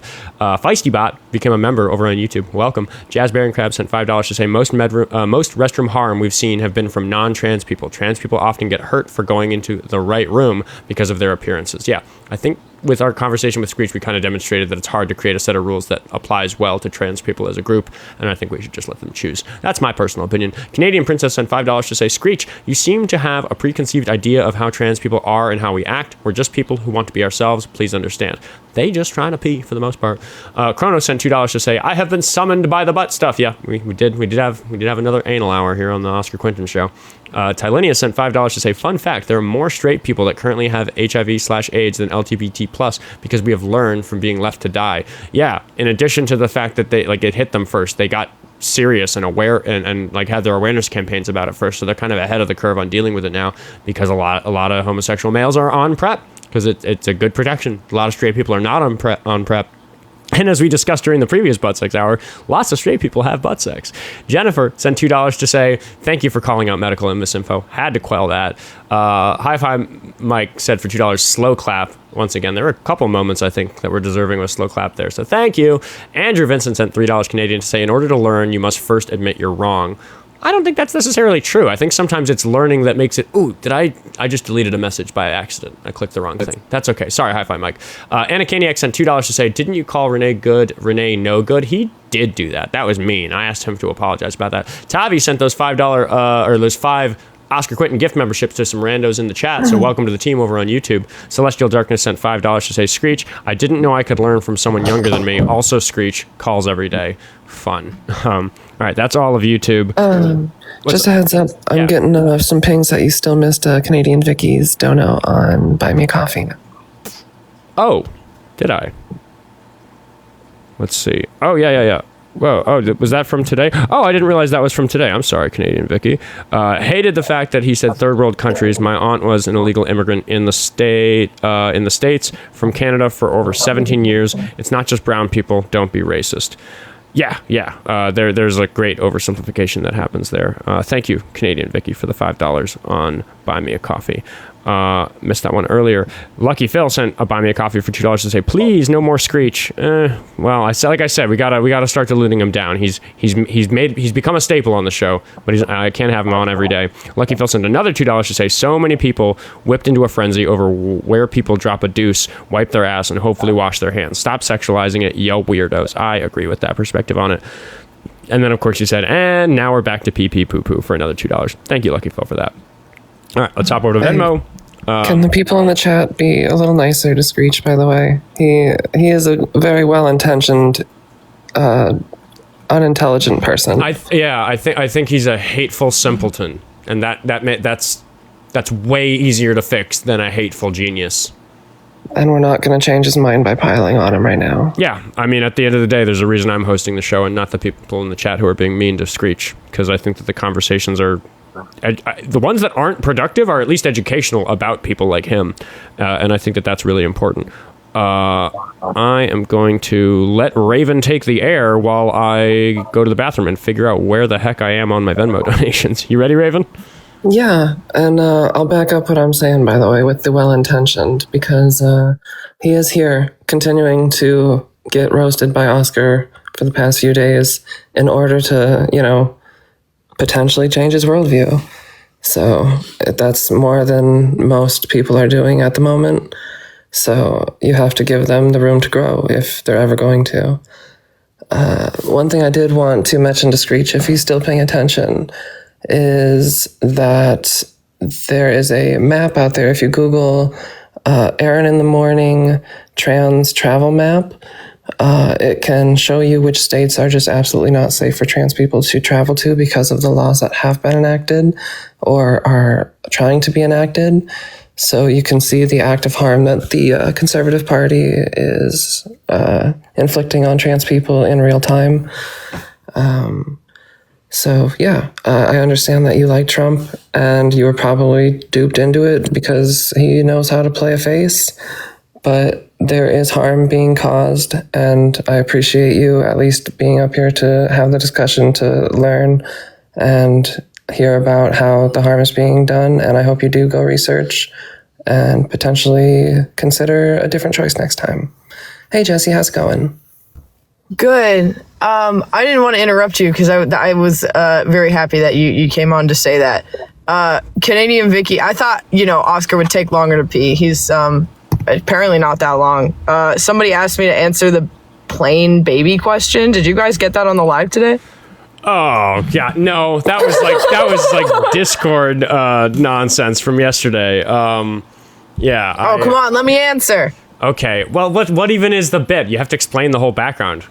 Okay, so if you're going somewhere on a plane and they say there's no more room for you, but the baby can go, will you go? Or will you let the baby go? And I said, where am I going? And they said, anywhere. That's not quite the situation. The situation was if there was 2 flights, one for the adults, one for the babies, would you put your baby on the baby flight? Yes. I don't trust the baby flight. I don't trust the baby flight. Nope. Why? Well, okay, the joke I told on the Discord is that I only know one guy who had a baby plane. Red flag. My joke was along the same lines. That's how you get a replacement baby. I was just about to say, That sounds like a good way to go, like roll the dice. Does fate want me to have a baby? And Let's find out I right wouldn't now. trust you with my child, Jessie. Respectfully. I'm actually qualified for childcare, and this whole situation sounds problematic. It's just like you're telling the universe, you decide if I'm a good mother. You got this. See you on the other side. And then I get a good sleep on the plane. I love that you're Sounds traveling with an healthy. infant and you're worried about getting good sleep more than making sure the baby's safe. You're going to be a great mother, Jessie. Why am I traveling with an infant? This hypothetical is like getting to the point where I don't want kids. It's like, why do I have it? Hey, man. This is why birth control access is important. Come to the dark side. Stop making humans. Everybody vote blue if you don't want Jessie to have a child after hearing her stance. Oh, my God. All right. Can I get through the Venmos? Yeah, and kick me for the algorithm. I'm going to get the sandwich. All right. I'll see you soon. Yeah, if you're back, kick me too. Love you, chat. You're the best. Wait. Yeah, I can kick you as well. Thank you for keeping us from the dead air, Raven. Yeah, no problem. All right, Dylan, who was on the show earlier today, he sent $5 and said, this one might have come from the wallet, but it's all love. Thank you, Dylan. But take care of yourself, dude. You're 18. Build a future. Darius sent $10 to say, tell Jessie fall was amazing, but I got the call that I got my new job while listening to Happy Song, so now that's my favorite song. Go listen to Sensing Agony, everybody. Oh, wait, Canadian Vicky's chiming in about the baby plane, because they were involved in that weird Discord convo that I dropped in on last night. Canadian Vicky says, the plane is so that all the adults don't gotta hear them. The babies will be safe, don't worry. They're not going to an island. Yeah. Look, the babies are gonna be fine, don't worry. Just, I don't know. Seems fishy to me. I watch out for it. But babies are a nuisance on a plane. David sent $5 to say, honestly, Screech isn't the smartest dumb fuck I've seen. Wait, honestly, Screech is the smartest dumb fuck I've seen. He's inconsistent. He's inconsistent and honest in a way that makes him very, very interesting to talk to. Not Taz sent $1 to say, Screech isn't truly sorry. Did you notice he blamed others for his actions? I'm pretty sure I've heard him on other lives being rude. I think that in the moment he tells the truth. I think that's what Screech's thing is. I don't think he has a filter. I think his brain is connected to his mouth. So in a moment he's sorry, and the next moment he's not sorry, and it's just because he's all over the place. So that's like genuinely what I think is going on with him. That's just my opinion. Okay, hold on. Where were we? Carter sent me $2 to say, I don't think anyone knows what you're saying, Screech. You keep saying it, but we don't. Yeah, he's not always so easy to follow. Thank you for the $2, Carter. Britt sent me $20. Thank you for the $20. Keep up the great work. I really admire your composure and patience chatting with this guest. I get so frustrated with some of these callers, but you handle it incredibly well. Screech is definitely a test of patience, but I really do think he's the sort of caller that it's not that he deserves my patience, because I don't think that he does, just like in an ethical sense. Like I could be mean to the guy and not feel that bad about it. Sorry, Screech, if you're still listening. It is how I feel about you. It's that he deserves my patience for the sake of the show, because I think it makes the show good for me to be overly patient with him, because we just don't get, like, I could kick him for what he said about Leanne and nobody would judge me for that. In fact, people are judging me already for not kicking him because of what he said to Leanne. But I just, like, it's just not about satisfying that. It's about making the show interesting and educational and beneficial to society. And I think learning about Screech is more beneficial to society than kicking him because he said something shitty. $5 from Mao, who I think might have had a question for Screech. I think I saw that. Oh, yeah, here it is. Can you ask him if his fear of trans people in the bathrooms is that a man could abuse women? For you, not part of the question, because it sounds like his problem with men is with men abusing women and just doesn't get that trans women are women. Yeah. I took a different approach with him than like the top-down ethical approach of that sort that I take with other callers, because I just kind of have to adjust my approach to one that I think that the caller can handle. And like, I just need the simpler, like, do you actually see a problem with this happening? That's in conflict with your belief, therefore your beliefs are wrong. Then like trying to like create this ethical framework that I just don't think a caller like that is going to track. But anyway, thank you, Mal. I'm sorry I didn't get to it while he was still on the line. Shauna sent me $20 as well.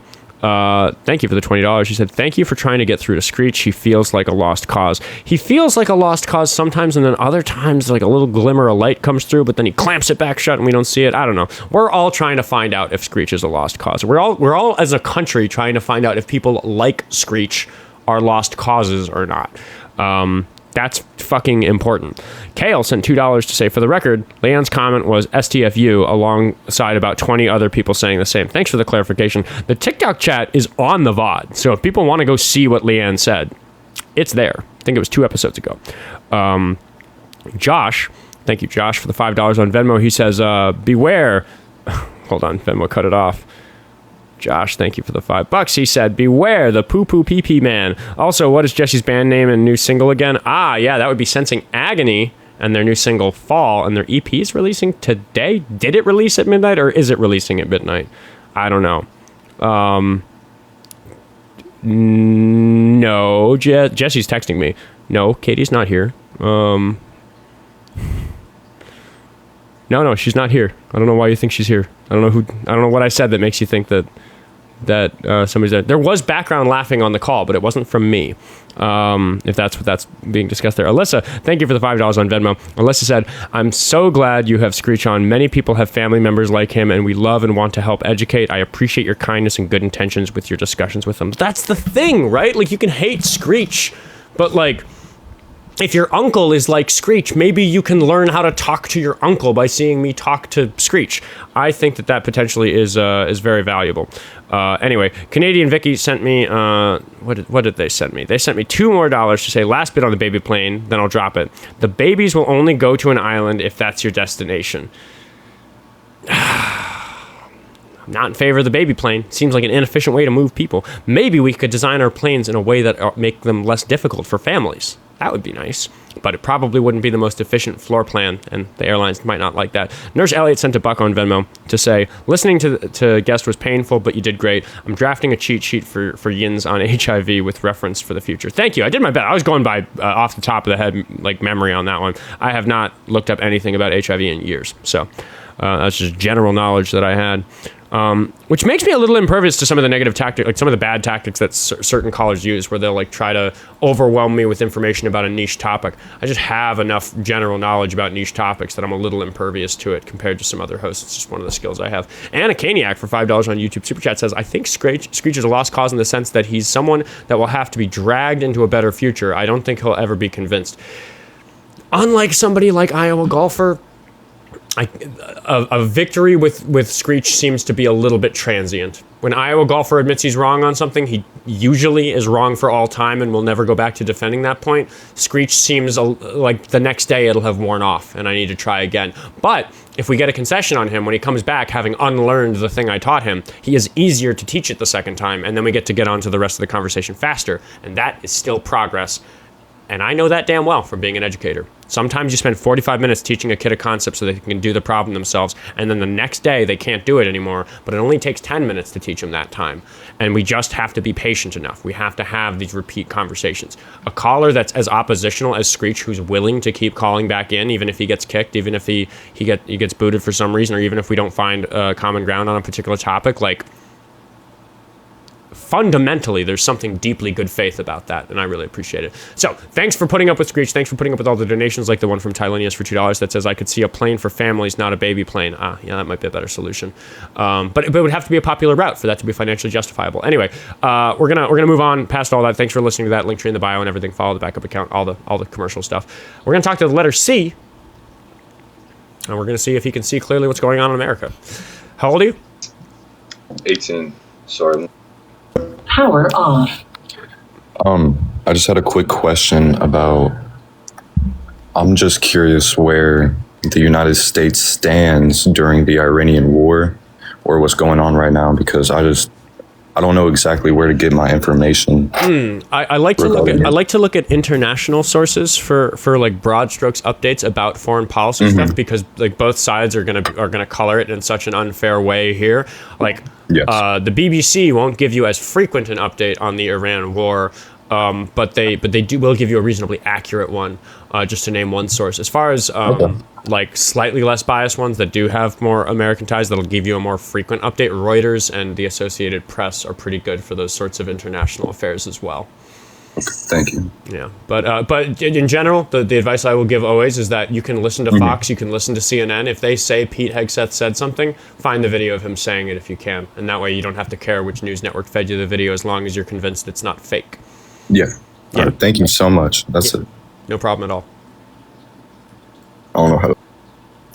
Is it Al Jazeera is also pretty good for if he's still listening. Because again, that's an international one where they have their own biases, but they're just like not biased in the way that the left and right are against each other in the United States. They tend to talk about the United States as a monolith, and the way that other countries feel about America behaving on the world stage in a conflict, in a war, is often just more driven by their concern for how that war is going to affect the international stage, not how it's going to affect our politics locally. So their incentive structures are a little bit better for honest reporting.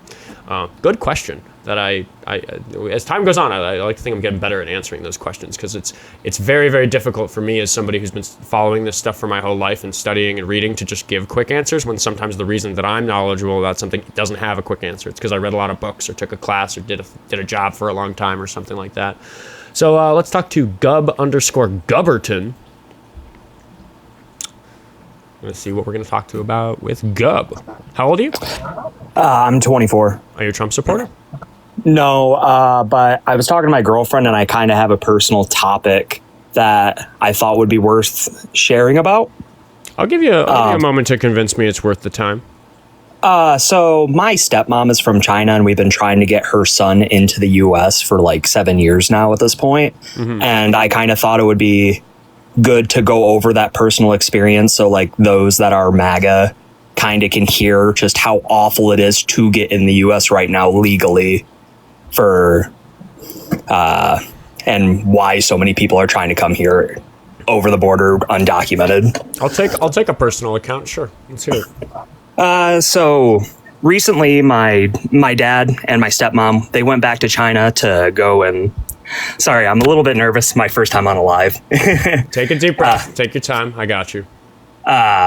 So my dad and my stepmom, they went back to China to for the U.S. Embassy over there to try and finalize the process, because he was on like the last step. But this the process they were going through had like, because since he's her son, he can get like an accelerated process, and she's legal here and is a resident. And but what happened was he was just about to finish the process, but literally the week before he was able to get approved, he aged out of that bracket and now got sent back to the bottom of the list, basically, for being approved to coming to the US. And it was like such an awful timing, and they spent a lot of money going back to China to help support him, and it was awful and disappointing. It's those bureaucratic snags where it's like, because of this one line in a document somewhere, there's this rule that makes it so that you now need to spend thousands of dollars waiting years more, or, as you said, traveling unnecessarily. It's just not a fair system. No, and it's like, fortunately, we're like a really stable family financially and stuff like that, so we're able to take these hits. But it's like, I can't imagine for like other people in these situations, or like undocumented individuals coming over and stuff. It's like they can't afford these processes. And to me, it's kind of, I don't understand the mindset for when people are like, well, they should just follow the process. But when the process is impossible to achieve, then you're just kind of encouraging illegal immigration. Well, yeah, and I think the thing that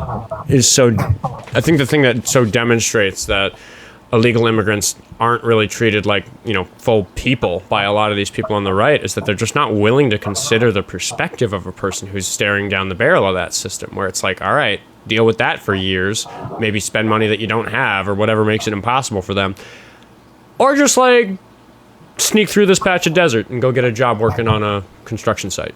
Like, which is a better way to feed your family? And a lot of I just don't judge a human who looks at that dilemma and goes with the shorter route to feeding their family. I have a hard time judging a person for that. No, and that's my thing. And like, also, like, her son is also working, is in school to be like a doctor and stuff like that. So in like my mind, that he would be like a prime candidate to want for the U.S. to want him in here.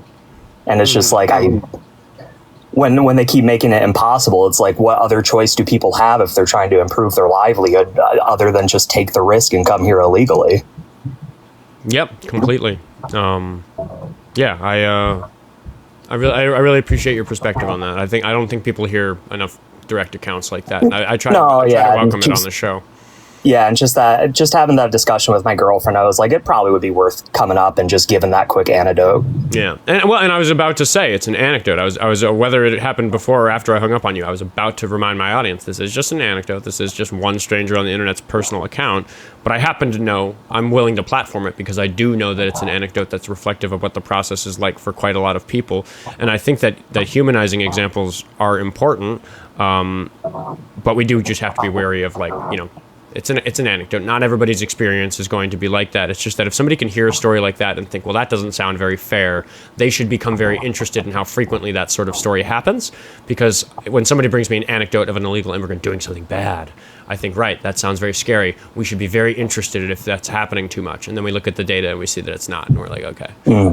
But the data does suggest that the hardships faced by people who are trying to become Americans are often like what your family's gone through. So I appreciate you for the perspective on that. Yeah, of course, no problem. I appreciate you letting me up. If you want to kick me for that, I'll go ahead. Goodbye. Thank you for your time, though. And thank you, Alyssa, for the $5 on Venmo. Alyssa says, I'm so glad you have Screech on. Oh, wait, did I already miss that one? Did I already read that one? I wish I had like a little way to heart each of these that I read, because I have that on YouTube. But yeah, I did read that. We were talking about family members, because a lot of people have family members like Screech, and I've had people call in and say, how do I talk to those family members? Maybe talk to them the way that I talk to Screech. Nurse Elliott sent a buck to say, listening to guest was painful, but you did great. Oh, I already read this. What's wrong with me? My short-term memory is awful. Leah sent $34, something like that, $35. I can never tell because Venmo takes a little fee, and I don't know exactly what the send amount was. But for $30-something, Leah says, agree. Your convos with Screech are important and teach us how to talk to our families like him. Yeah, I feel like there's like a particularly big war going on among my followers about whether or not I should be platforming Screech, but I kind of enjoy that. Raven says, if only I had a producer in the producer's chair today. Yeah, Jessie's on the way. She's coming. But in the meantime, we are going to talk to Wilson, and we're going to see if he gives us a good conversation. And I would like to take a moment to point out that we have 418 viewers on YouTube, and we have 410 on TikTok. Today's the day. It's a normal show. There hasn't been an interruption. TikTok's just bored of Screech, and YouTube isn't. YouTube wins today. For the first time ever, the YouTube stream has more viewers organically than the TikTok stream. That's it, everybody. I'm becoming a YouTuber. Fuck TikTok. Sorry, no, we love the TikTok shop. I shouldn't have said that. Watch me get a ban right now. Wilson, how old are you? Are you there? He's muted. You can unmute yourself. Wilson! Wilson! Wilson! How old are you? Yeah. You Hello? there? Hello? How old are you? 18. 18. Do you support Trump? Yeah. Why is that? He lowered taxes. For who? Everyone.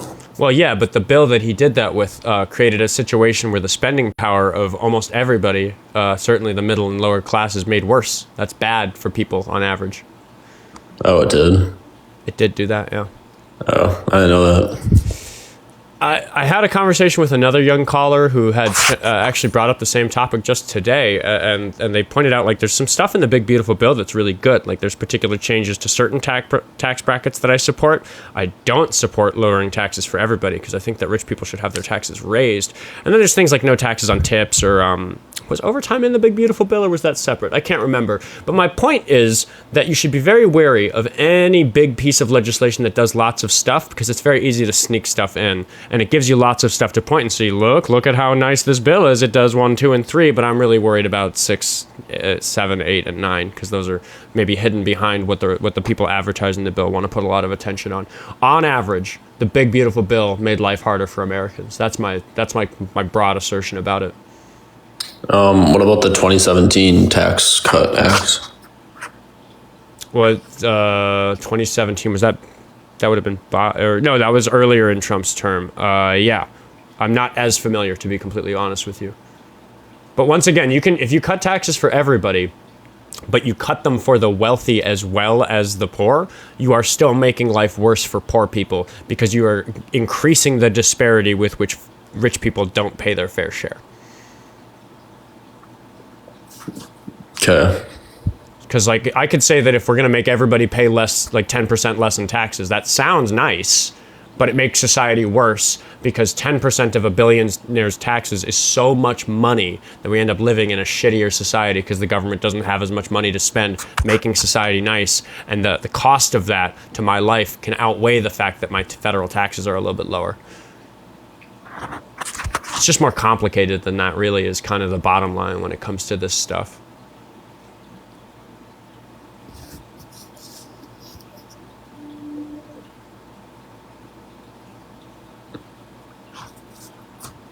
I know that's kind of a big, like, dismantlement of your concern about, like the reason for liking Trump. So I'm willing to let you, I don't want to, like, jump down your throat and harp on that. Do you believe what I'm telling you? Yeah. Yeah. I think that, you know, I'm glad it's gotten some airtime earlier today. It's kind of been the theme of the episode today for the younger callers I've had. But yeah, the Republicans will point to one thing that a bill does and act as though it's the entire effect of the bill.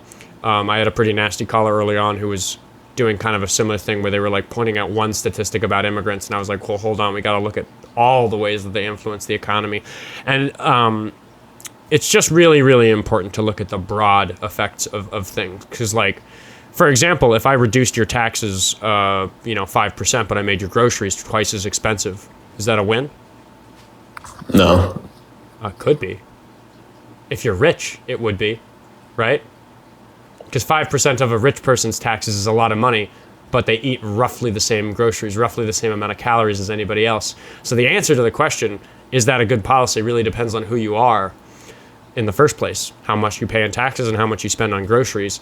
I just made up that random example, but it's the sort of thing where you got to be really careful to not look at something and think that the answer is obvious, because it's not going to be the same way for everybody. And because it's not going to be the same way for everybody, the number of people in a population for whom it's a good bill versus a bad bill is going to be really, really not obvious unless you actually sit down and do the math. Because I don't know, like for me, I could say I'd be okay with making my groceries twice as expensive if we brought my taxes to 0. That'd be a win. Maybe if we reduced my taxes by 1%, that would make it like not worth it. At what level does changing my taxes make it worth making my groceries more expensive? The answer is different for everybody, and it's just never going to be simple or obvious. Like what's the outcome on average for everybody in the working and lower class, who are the people who I'm really only concerned about. The rich people have enough money that I'm just not concerned about how the bills affect their quality of life, because they're still going to be eating nicer groceries than me anyway.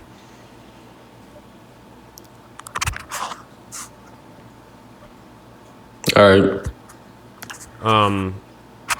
Was that like, are you kind of single issue on Trump? Or is it just about? Yeah, that was it. How do you feel? I don't know. I don't expect you to feel aggressively about this very quickly. If that was a single issue thing for you, it's probably like a pretty big knock against everything that I just said, if it's true. But I'm just a guy on the internet, and you shouldn't trust me. You should maybe go read the language of the big, beautiful bill, which is a big task. They made it big and confusing, and it's like really hard to sort out. But there's a bunch of stuff in there that affects the spending power for people like you and me. Because I assume you're not a millionaire. I mean, maybe. I don't know. Maybe. I don't know you. But I can, it's reasonably safe to assume you're not a millionaire. Or if you are a millionaire, you're probably not a multi-millionaire. You're probably not a tens or hundreds of millions millionaire. Maybe you're that privileged. I don't know. But yeah, it's the economists are all pretty much in agreement. You can find the odd economist out who is willing to defend what the Republicans do, but for the most part, the academically rigorous economists say that a lot of them say that the big beautiful bill was the biggest transfer of wealth from the poor to the wealthy that has ever happened in America.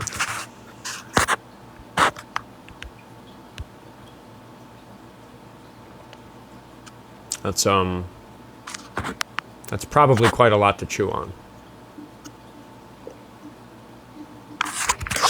All right. You want to do some reading and call back another time? I suppose. I really do welcome that. And if you want to message me, and I can send you some resources, just some direction, we can do that too. It's just, I think that you probably trust me a little bit. Doesn't sound to me like you think I'm lying to you or anything like that. So I just want to give you time to let that sink in. I don't want to pile on to you. All right. Thanks, dude. I appreciate you, Wilson.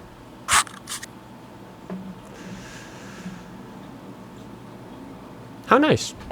I like getting those calls. Jessie should text me an ETA because I don't know when she's going to be here, and I don't want to be in the middle of a call. Anyway, we're going to talk to Italian guy. I remember him being quite difficult, but I can't remember why. How old are you, Italian guy? 28. What did we discuss last time? Oh, we had a big old greasy battle, dude. Me and you were just beefing back and forth. About what? 2 days ago. Remember? No. Maybe I will. Oh, you tell remember me what we talked about. You'll remember me. I'm the guy that was saying I'm not racist. That's like a lot of people who call into my show. Do I need to like go to my YouTube and like find the description of where it says what you talked about? Because like you're not. I was the last caller from 2 days ago. Last caller from 2 days ago. Okay, so I'm gonna go to videos. I'm gonna go to 2 days ago. I'm gonna go to the description. Let's see what Raven wrote about you. Raven said you're the last caller a couple days ago.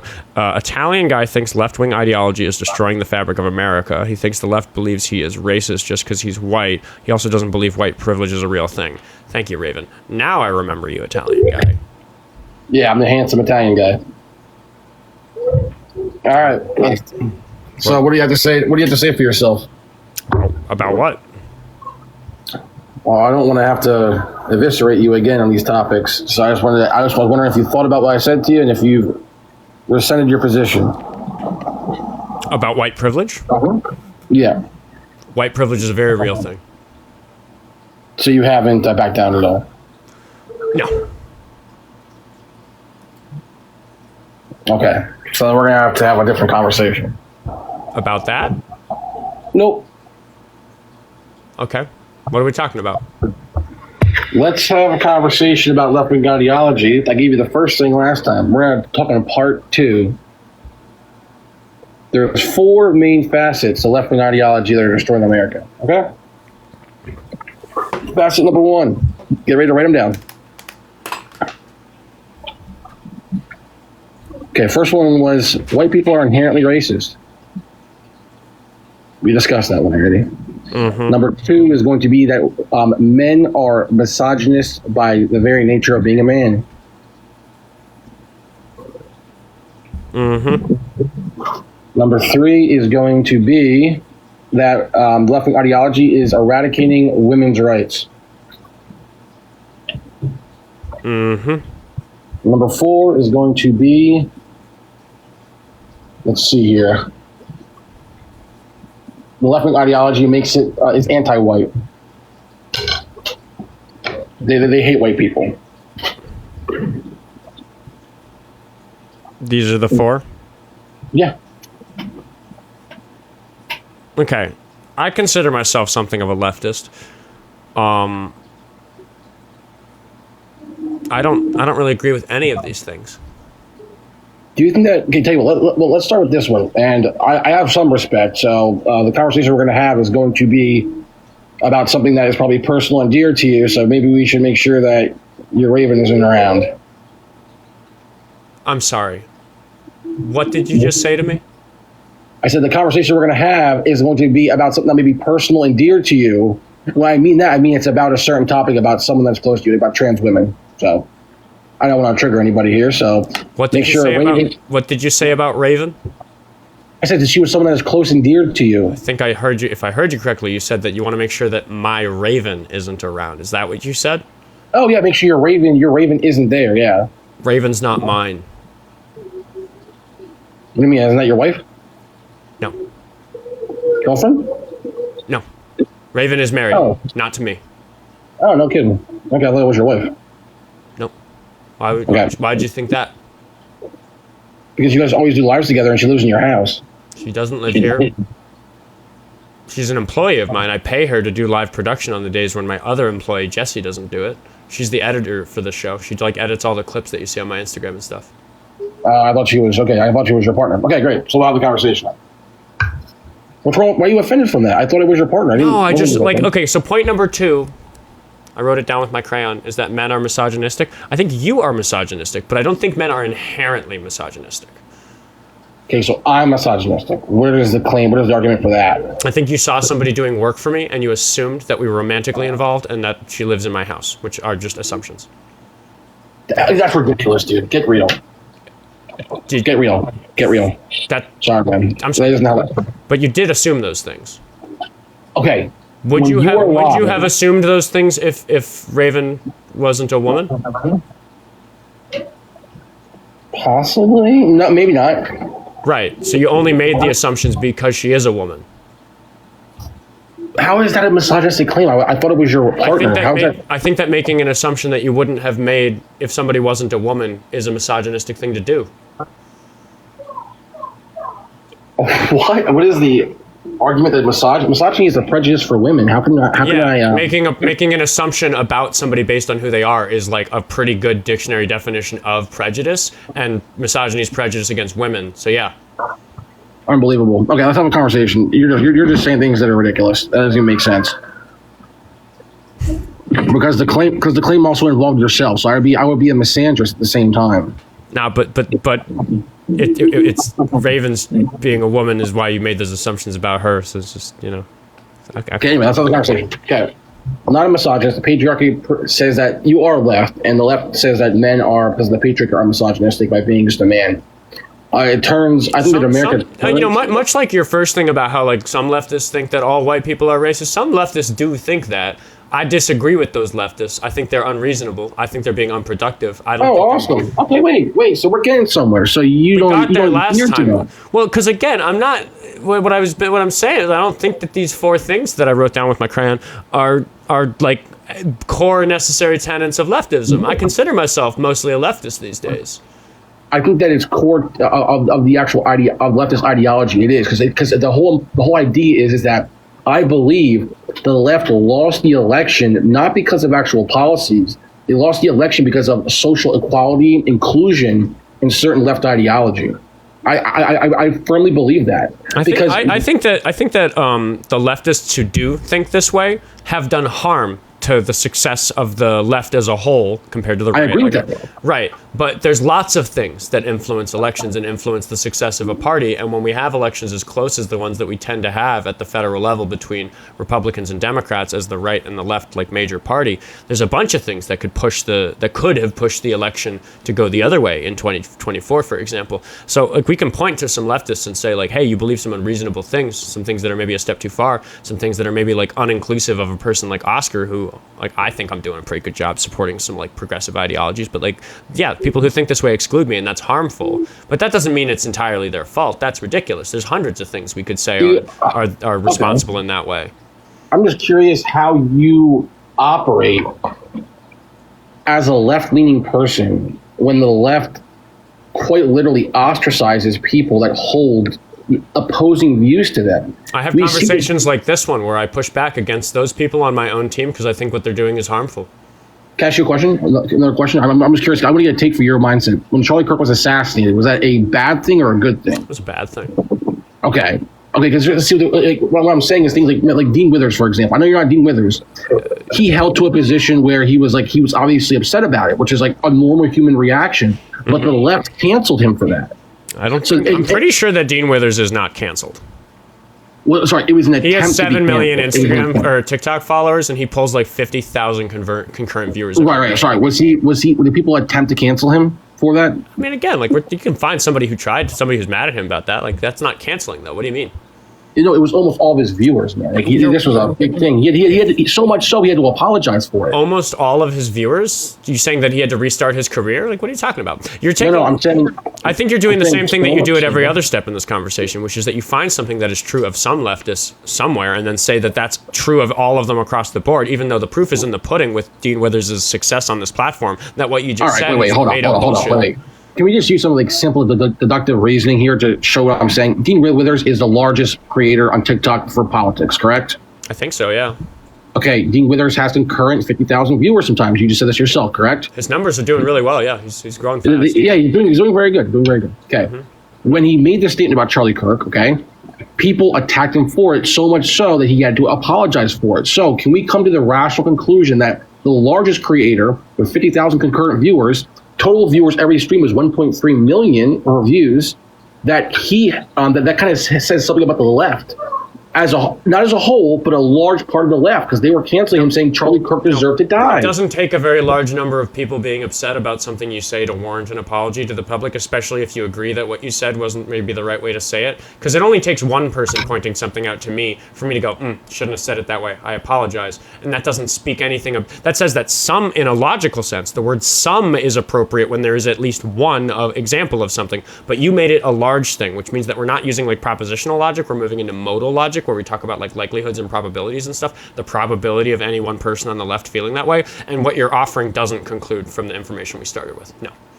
Well, you have to use a conjunction of things. I mean, there's Dean Withers, there's also a ton of CNN, there's different things we see, man. Like people across the board were canceled across the country for supporting his death. Chat's also telling me that Dean Withers didn't apologize for it. He did. He most definitely apologized. He said it in a way where, I'm sorry, the way that I worded it. He says, I was upset, he said, because my best friend was there and saw it happen, right, not because... But that is not... We can, regardless of whether what you said about Dean Withers' response was accurate or not, even if I believe what you're saying is true, that the conclusion isn't that most of the left feels the way that some people felt that caused him to have to issue that apology. That doesn't follow logically. Okay, would you argue that most left-leaning people don't adhere to the 4 things I listed on the paper? Yeah. Really? You really think so? Mm-hmm. Well, then, wait a minute. On the first thing, the last slide, you told me that I was racist by being white. You know, it's not because you're white. It's because of the way that you talk about the races that makes me think you're racist. I just can't adopt these certain beliefs. When I adopt these beliefs, I think it's detrimental to actually... I think that admitting...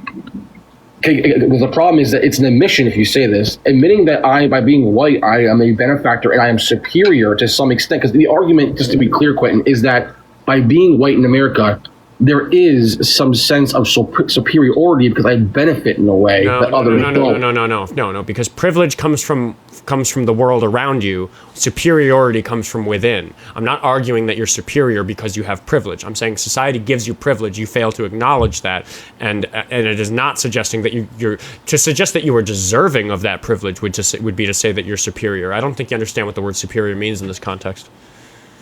Wait, you don't? Okay, wait. I think that superior would just be well, there's different ways to use it. Okay, so I think that superior is going to be above someone else.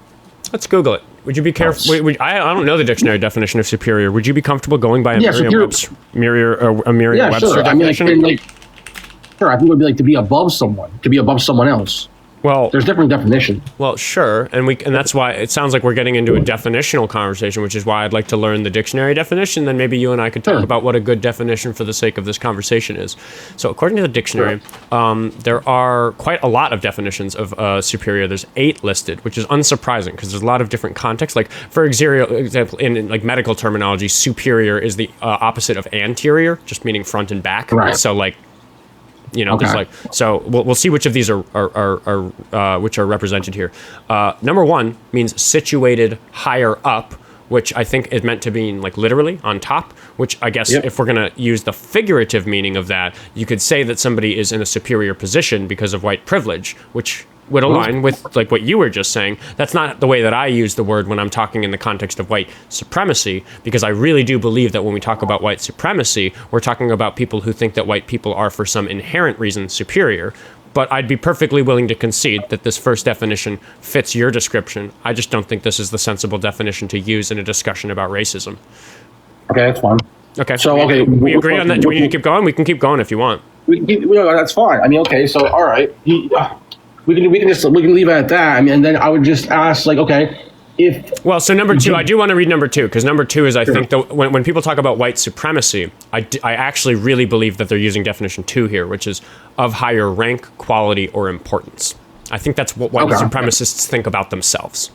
I agree with that. Yeah, a person that is adhering to white supremacy ideology is going to fit that definitionally speaking. I don't like getting stuck on semantics, so I'm perfectly happy to say that by definition 1, it's fair to say that white privilege makes white people superior because they benefit from white privilege. It gives them an advantage, a superior position in society. But by definition 2, white people are not superior because I don't think that white people are inherently of higher rank, quality, or importance, and white supremacists think that white people are inherently superior. superior in that way. Okay. So let's just toss superior out of it. Then let's just move on to the conversation without superior in it. Okay. I think that educating people on racism is important. It has to be done. But by saying that an entire demographic has an advantage, okay, we use that, has an advantage. The question becomes, when do we reach a point where... Oh, sorry, correct. Sorry, this is totally correct. It's anterior and posterior is front and back. My mistake. Opposite of superior is inferior for up and down. Same point about it meaning like a physical, like top versus bottom on your body, or anyway. I mixed up the vocabulary, but that is one of the definitions. I'm glad you don't feel like getting stuck on that. Sorry, I just had to correct myself there. Thank you, Nurse Elliott. That's fine. So the question I was asking that is going to be, when do we get to a point in our country, though, that where everyone has been educated to a point where we can actually progress in society rather than have a race war? Because in today's day and age, you would agree we have a lot of a race war happening, where the fact that white people are perceived or told that we have an advantage is actually making people dislike us. And we see this across the board. We see that things with Nolan Wells, where people, everything's race related, okay? It's causing, and I think that actually it perpetuates racism. I think that telling people that white people have this advantage, which if it is true, as you're saying, which I agree to an extent, if we tell people that they have an advantage, that's going to perpetuate racism. But people like me preach to young people like you, I've said this to you before, that it is important in recognition of that state of affairs for us as white people to walk through life in consideration of our privilege. You don't. Sure. That's like learning that history doesn't make you think that you're better for having it. It makes you less likely to think that the reason you have that privilege is because you're superior. You don't have privilege because you're superior. You have privilege because people who looked like you in the past thought they were superior. That if you learn that history, it doesn't leave you thinking you're superior. Okay, and then I guess like the grand question here, the grand slam question is going to be, when does America not become not operate off of a system where white people are benefiting over white people? Is there even an end goal? I have yet to hear an end goal for it. Rather, I hear people say we need to educate and deconstruct. But I've never heard someone ever say to me, the goal is that we deconstruct people and we make people aware that the government has reform. I don't hear that. What's the end goal for fighting pedophilia in America? To end pedophilia. I don't think that's a reasonable end goal. Oh, sorry. Actually, no, you're right. You're right. To stop pedophilia from occurring. Well, the issue but is not necessarily. You can't stop it. You can't. That's actually where I was going to go. I don't think we can stop pedophilia. Pedophilia is not a problem that's fixed by reducing scarcity. Like, people stop robbing the convenience store if we give them like food or money. But people actually don't stop raping kids if we give them like a nice house or a hot girlfriend or whatever the fuck they want. If society improves in such a way that people have better lives, there are just still people who have those nasty predilections that we need to watch out for in society. So we can say that we need to build a society that's very intolerant of pedophilia, such that when pedophilia arises, because it will in some people, it's not actioned upon, or it's very unlikely for it to be actioned upon. Do you think that's a fair, that's a reasonable? I really like my state's motto for like handling road safety. Towards zero deaths. That's the slogan, because they know it's never going to be zero. There's always going to be the odd car accident here or there. But we can try to make society intolerant of practices that lead to car accidents, like drinking and driving or speeding or texting and driving. We can try to make that something that people are culturally insensitive to, in addition to those things being legislated on in a way that's reasonable. So we can try to reduce that type of harm, right? Are these sensible approaches? You still there? I think you might have just cut off. Hello? Oh, he's teacupped. Might be. I don't think it's cell service. I think he got a phone call or something.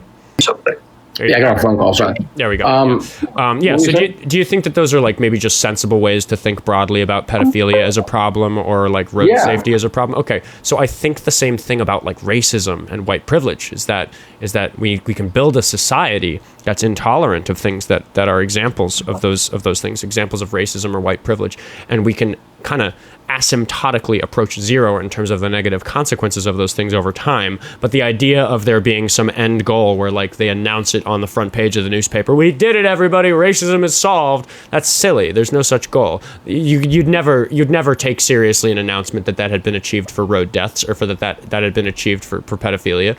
But we can accept that we can improve society when it comes to those harmful things, and it's just the same for me when it comes to racism.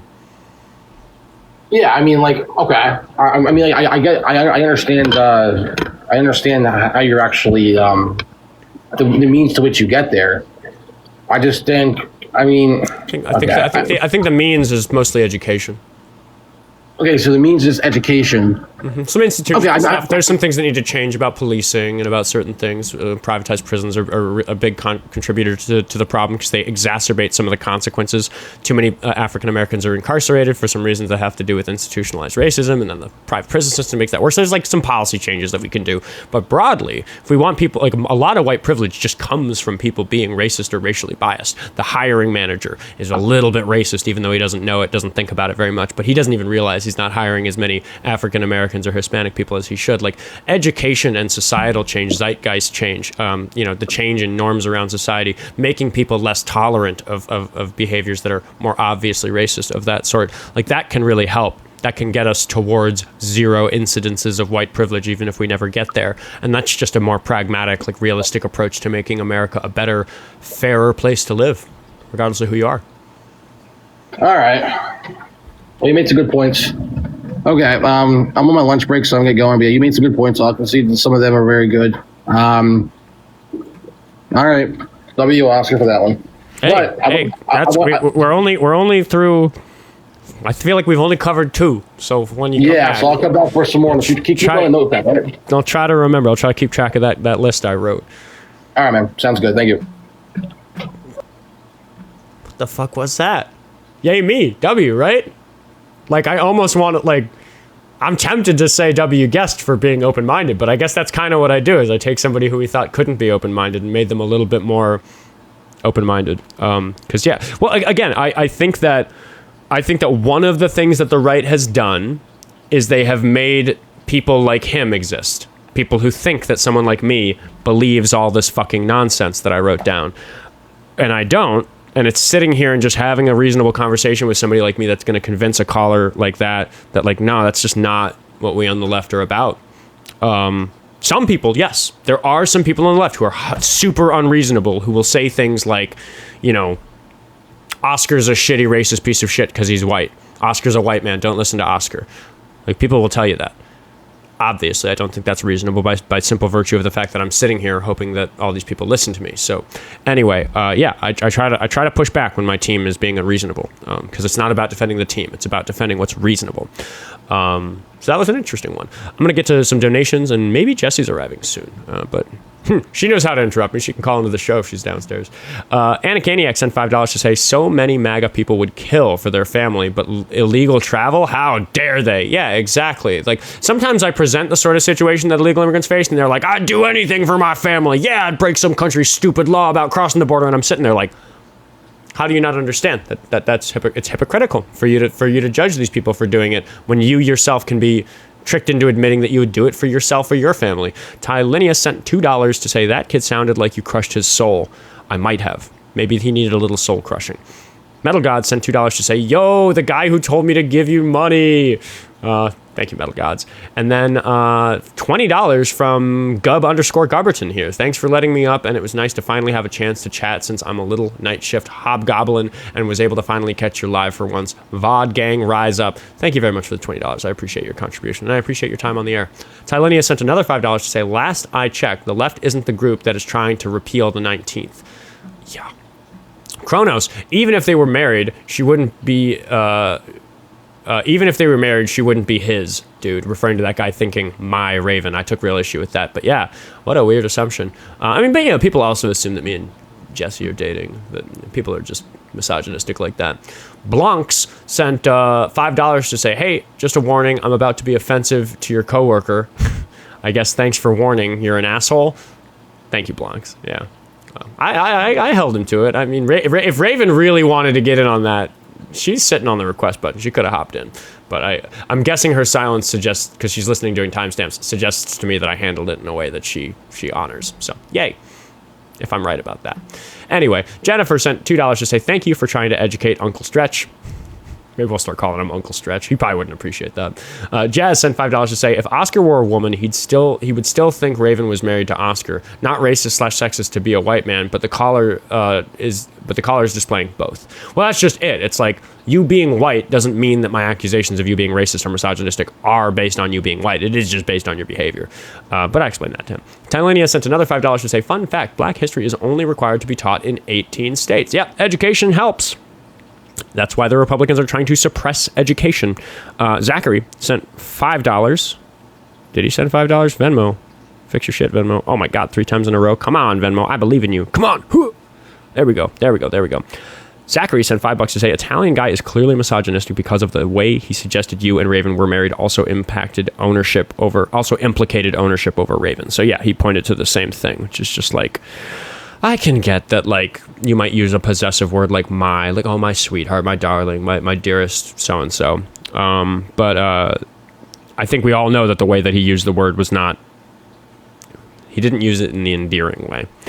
For $5, Josh said, is it feasible to eliminate Fed income tax for those who make under a certain amount, like 100K? Can the government realistically make up the lost money by reducing military funding, taxing the wealthy, etc., etc.? We earn pennies compared to the billionaires. We can barely afford food and housing. I think that the way that universal basic income will happen in this country is not by instituting a new policy, but using existing policy to make the lowest tax brackets negative. That's actually my approach for UBI. I think that if we made the lowest couple of tax brackets negative, that would just then mean that if you made very little money, the government gives money back to you. We can just, in reducing the tax brackets for the poor and increasing them for the wealthy, we could decrease the lower ones such that the first couple are technically negative. And that would create UBI. I would argue that for poor people who often live paycheck to paycheck, it would probably be good to find like a not once a year way to distribute the money, to disperse the money. Monthly would be better. But I also think that about taxes in general, even though that would complicate taxes. I don't know. There are countries that do taxes automatically because the government knows what you make in most cases, and we should probably try to fix some of that because I think it's pretty silly the way we handle the bureaucracy of how we handle taxes is a little silly, I think, in general. But wouldn't that be neat if we just made the lowest tax brackets negative? I feel like that would just create UBI in a way that like leverages our existing bureaucratic infrastructure. Thank you, Josh. So that's how I think about that. But yeah, I mean, even if we weren't going to tax the wealthy to do it, there's other ways we could save some money to accomplish it. Emily sent $25 to say, sending my love for today. W longer shows. Thank you, Emily. I'm trying. It's not feeling too hard. Most days where I go into 4 hours, I still feel like I have like social energy and all that stuff after 4 hours. And yesterday I wasn't feeling it, but maybe I'm just practicing. Robert sent $5 to say, do conservative white people think 400 years of oppression had no effect on the Black community today? Well, yeah, that's just it. We talked about that earlier in the show today as well, which is just this whole thing about how like, it's, we talked, oh no, we didn't talk about that during the show earlier today. I talked about that on the phone with Iowa Golfer this morning before going to the show, because he and I are still hammering out some stuff about Israel. He actually agrees with me more than it seems he did from Pickles. But anyway, yeah, I think that, I think it's not because people in the past suffered that we're trying to like correct for privilege today. It's because people in the past suffering or people in the past doing something bad has created a system today that is unfair, and we just have to recognize that system today is unfair. Bet everybody's curious about what I was talking with Iowa Golfer about offline. Well, he'll be back on the air. We'll talk about Israel again. We'll get that sorted out. I don't know. We'll see. That's up to Iowa Golfer. All right.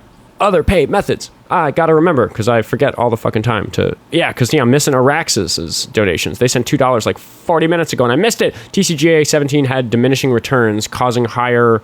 See, that's the thing. Cash App I don't think gives you longer than a sentence. Can I like look at details? Maybe no, it's not here. Yeah. I know Cash App is the method for people, but you don't get a very long message. Oh, causing a higher tax burden on the middle class in 21-22. Yeah, so I'm just pointing out some things about that particular act that made what the caller was saying not so accurate. Thank you for the $4. And then over to Buy Me a Coffee. Lucky Phil sent $2 to say, why are you talking to a volleyball? Wilson reference. Well, he had a hard time connecting, so I took a moment to make the Wilson reference, the Castaway reference. Wilson! All right, let's get to the next person in the queue. RatKing. Fun username. We'll see what he wants to talk about. Will he connect, or is he teacupped? How old are you? I'm 33. You're a Trump supporter? No, not at all, actually. I just wanted to ask some, I guess, humane fundamental questions, I suppose. Sure. I'll entertain those. Yeah. So, establishing that I don't like Trump at all. I think he's a vile human being and a master-in-chief pedophile. That sort of thing. Sorry, I'm currently walking my dogs and I'm physically disabled, so I might breathe a little heavily. My bad. No worries. I have a friend that I consider one of my best friends. He's been with me through thick and thin, all sort of things. I consider him a brother in a lot of aspects because I have real bad connections with my family, that sort of thing. He is a just huge Trump fan, huge MAGA supporter. To the point where, like, when we've had discussions about, like, the obviously not okay things that Trump does, he will do the ostrich head in the sand, I don't care. Like, you're saying liberal talking points, I'm not going to listen to you. Right. Sort of thing. And just never apologizes for anything he says, never will admit that he's wrong. I've called him out on his trans views and stuff like that, and how he sees women. He said really deplorable things about it in the past, and he never apologized for it, just kind of admitted that, I understand that makes you upset, but it's not my responsibility to manage your feelings about what I say, which is abhorrently, not taking accountability, across the board. My question is, should I still allow people like that in my life? Should people in general still allow others like that in their lives? When they have such twisted, evil views about other people, should I really keep him in my life? I just don't feel comfortable with it anymore. That's up to you. There are people who like to sit on TikTok Live and talk about politics, like me, who don't platform monsters. Once they detect that somebody's a monster, they're like, I don't want to do this. I'm trying to have real conversations. I don't want to navigate the disingenuous bullshit. Right. That's their choice, right? Is that going to accomplish changing as many minds as maybe I will? No, but that's not everybody's burden. And the same is true for you. Is it your responsibility in life to stay engaged with those people, to call them a friend, to give them a seat at the table? No, that's up to you. That's a personal decision. I would say that I am of the position that I ethically cannot call somebody who has certain beliefs a friend. I would say that that's a barrier for me saying that you and I are close like that. Yes. I can maybe make exceptions for certain people who have those sort of beliefs, but demonstrate to me that they're really just misguided and trying very hard, which is why for my regular viewers, I call Iowa Golfer a friend, because I do believe he fits that description. He's got some beliefs I'm very upset with him about, but he's at least engaging with the topics honestly. So, there is no correct answer. I don't think that's a fact-based objective question. I think that's a subjective question about what you're comfortable with for yourself and the role that you want to have. We all have a place in the discourse. More people listen to me talk than most people, but we all have conversations that some people listen to, and it's just up to you how you want to navigate that. Whether you want to worry about yourself or do the selfless thing of trying to reach these people, or however you want to weigh it, I can't judge for you. Understandable. I appreciate that. Thank you. I do have one more question, if you wouldn't mind entertaining me for a little bit longer. Sure, I'll give you one more. Okay. On that note, in a way, so for the people, for the MAGA supporters and stuff that are just absolutely turned off to reality, what we were just talking about a second ago of ostrich head in the sand kind of thing. When you are talking to people about those certain things, and I watch your videos. I've been watching you for I think about a month now, so and I really do enjoy your content a lot, and I enjoy how you engage with people, and I've been trying to use sort of the similar kind of tactics that you use as well, where it's more of like a logical, like where you do litmus tests with people, you know, that sort of thing. I've been doing that a lot, and it's been working very well. You know, the whole, what are the 3 branches of government? It's been my favorite, you know, it's been fantastic. But for those people, you know, especially the ones that are like abhorrently lying about things all the time, you know, especially the Trump situation, when it comes to that, like how do you navigate that sort of thing on a daily basis, not just as like a host for like a debating show, because you choose to do this, you know, like you have chosen to take your time and make your efforts and your thoughts and everything to doing this, you know, and so you have accepted, you know, the positives and the negative impacts of this sort of thing.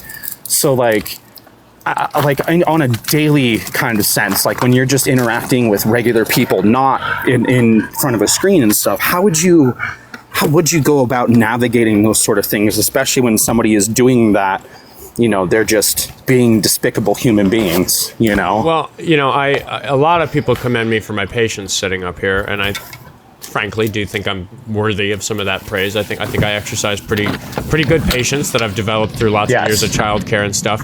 But in my real life, I'm perfectly willing to put the wall up and say, fuck off, I don't want to talk about politics right now. I do that all the time. Sure. I'm well known enough in Minneapolis as a protester. I get recognized places. People in the bar know who I am.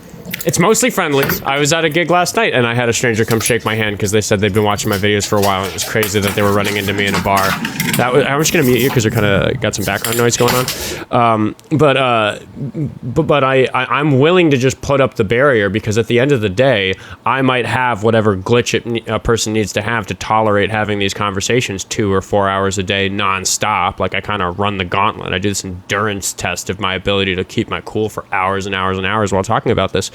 But I have people who come, you know, I have opposition and in the bars, and they have learned that I'm not going to sit and entertain them for 45 minutes just because I'm a guy who will do it if they call into my show. I'll say, dude, I'm not at work, call into my show. I've said that to a person in real life, because there's an avenue where I get to like put on my debate hat and say, all right, people are going to call in, be mean to me, say reprehensible things, but sometimes out in public I am just trying to fucking like chill, like have a beer with a friend. So I'm willing to put up the defenses. Like if you don't have the glitch that I have to have a tolerance for talking about this for fucking ages, then it's perfectly okay for you to take care of yourself first and say that it's not this or that moment isn't the right time for you to engage. And if that right amount of engagement for you turns out to not be very much engagement at all, that's acceptable. That's your choice. Okay. Yeah, no, I do appreciate that, because, you know, yeah, like what you were talking about too is that like I do adhere to that as much as possible, as well as like I'm not contractually obligated to entertain anyone or talk to anyone about anything. I'm just a regular person, so I can have that ability to walk away. But like, yeah, like you were saying, I appreciate that a lot, that you were saying that, you know, that it you know, you don't have to, you know, so thank you. I appreciate that a lot. It's just difficult for me sometimes because, you know, like I said, I'm physically disabled. I don't get out much, you know, and I'm autistic as well. And unfortunately, I do live in a very, very small town. So like what you just said, you're well known for the things that you do. Unfortunately, I live in a small town, so I'm well known for being outspoken and having a mouthpiece on me when it comes to these certain things, you know, and people don't like that. You know, this is a sundown town, so there's a lot of boomers, and it can get really old after a while, you know, being approached by people, you know, when you're just trying to get a fucking coffee. Well, you know what I mean? Yeah, and if people are approaching you, like, I mean, I might just, maybe I can arm you with a quip and say that if you really want to defend the sort of freedom that we're both supposed to be defending, I'd like for you to leave me alone. I don't want to talk about this right now. I appreciate that. Thank you. Any patriot should be able to get behind that type of request, right? Yeah, absolutely. Thank you. Yeah. Thanks for your time, Saul. I appreciate you. Yeah, you too. How nice. I like having a pleasant conversation every now and then. Oh, wait. Oh, sorry. Not Saul. RatKing. Sorry, I kicked the wrong person. My bad. Oh. Get back well, thank you anyways. Thank you, RatKing. Get back in the queue, Saul. I know you have beef with Raven that we're gonna sort out. I'm sorry. There we go. He's back, and I'll bring Raven up, and maybe if Jessie's nearby, I can take the moment to put the dog away and go let her in. Saul, how old are you? It's Frank Rizzo, but Saul's my alter ego. Oh, great. Okay, so you remember who I am or no? I do remember who you are. I don't have a problem. No, I don't have a problem with Raven. You said that Raven is XY. That's it. Yes. Yeah. I don't think that is it, and I think that I'll open it up to Raven to handle. Sure. Oh, but wait. Sorry for interrupting immediately. I should read the donations first because Rachel sent me $2 on Venmo to say, when listening to Italian Guy, I was reminded of the saying, when you're accustomed to privilege, equality feels like oppression. We could all do with more education and empathy for all. I think maybe I got him to realize something like that without having to say the words, because even saying that particular quip tends to not be, like, that's an effective way of describing the behavior of that sort of caller. I don't think that phrase is an effective way to convey that to a caller like that. I think my approach worked. But yeah, I appreciate you noticing that. That's kind of where I was going with that. Robert sent another buck to say all white people until it's no white people with a fist. Yeah. And then Metal God sent $5 to say, still in love with the subtle incorporation of the Scout Cam into every stream since the last members only stream. Yeah, I set up the Scout Cam on the members only stream. So here, I'll turn it on for YouTube again. Scout Cam, because down here, she's in the bottom of the TikTok panels. The people on TikTok are reading comments over Scout's back right now, but on YouTube you can't see her. So I set up the Scout Cam, which is not a different cam. It's just a crop of this little section. Ooh, where? I always point in the wrong direction. I can just point at her. She's right there. It's a little crop of that section of the screen just moved up onto the screen on YouTube where it isn't normally. And then Tylinia sent $5 to say, callers should ask their friend how he feels that the government wants to forcefully institutionalize you because you are disabled. That will be all you need. Yeah, those are the concerns I'm talking about. But yeah, sorry for starting and then interrupting. But I'll give the floor back to Frank Rizzo and Raven. Thanks for the donuts as well, everybody. You're helping pay my bills. So go ahead and just specify what exactly you were meaning. So Trump doesn't have a problem with the homosexual or the trans communities because he's the first one that opened up his businesses to marriages of that sort. He just has a problem like what I think a lot of, you want to say, Republicans have with the pronouns, forcing these pronouns down our throat. Listen, you live your life the way you want. But what we're going to have to get to, or what the country should start doing, is just calling people by their chromosomes, XY or XX. I understand you want to live your life the way you want to live it, but you're still XY. Okay, so I can go ahead and address a few of those topics. Do you really think because Trump decided to make more money off of a marginalized group that means he is pro that group? No, he's tolerant. Listen, his religious tolerant beliefs, of or willing to make money off of? Tolerant. I mean, he's not persecuting you. I think personally, he just wanted to make money. Because his actions don't actually show that he is, in favor of promoting, free living. What actions would that be? Maybe I'm not aware of them. If you can inform me, please. I mean, day one, his executive order to remove non-binary people from legal recognition. Okay. I mean, that because that destroys your argument that there was nothing, so...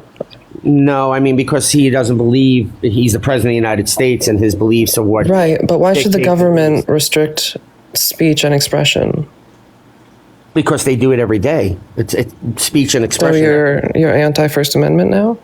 There really isn't a First Amendment. It depends on what the Supreme Court says is the First Amendment. See, growing up... The Supreme Court is very stacked in Republican favor. And also See, they rule... With, if you could let me speak. With Roe v. Wade being overturned, that also overturned the need for medical experts to be weighed in on these decisions, which was another big part of Roe v. Wade being overturned and why it was so detrimental. Before, they needed experts to make decisions legally. Now they don't.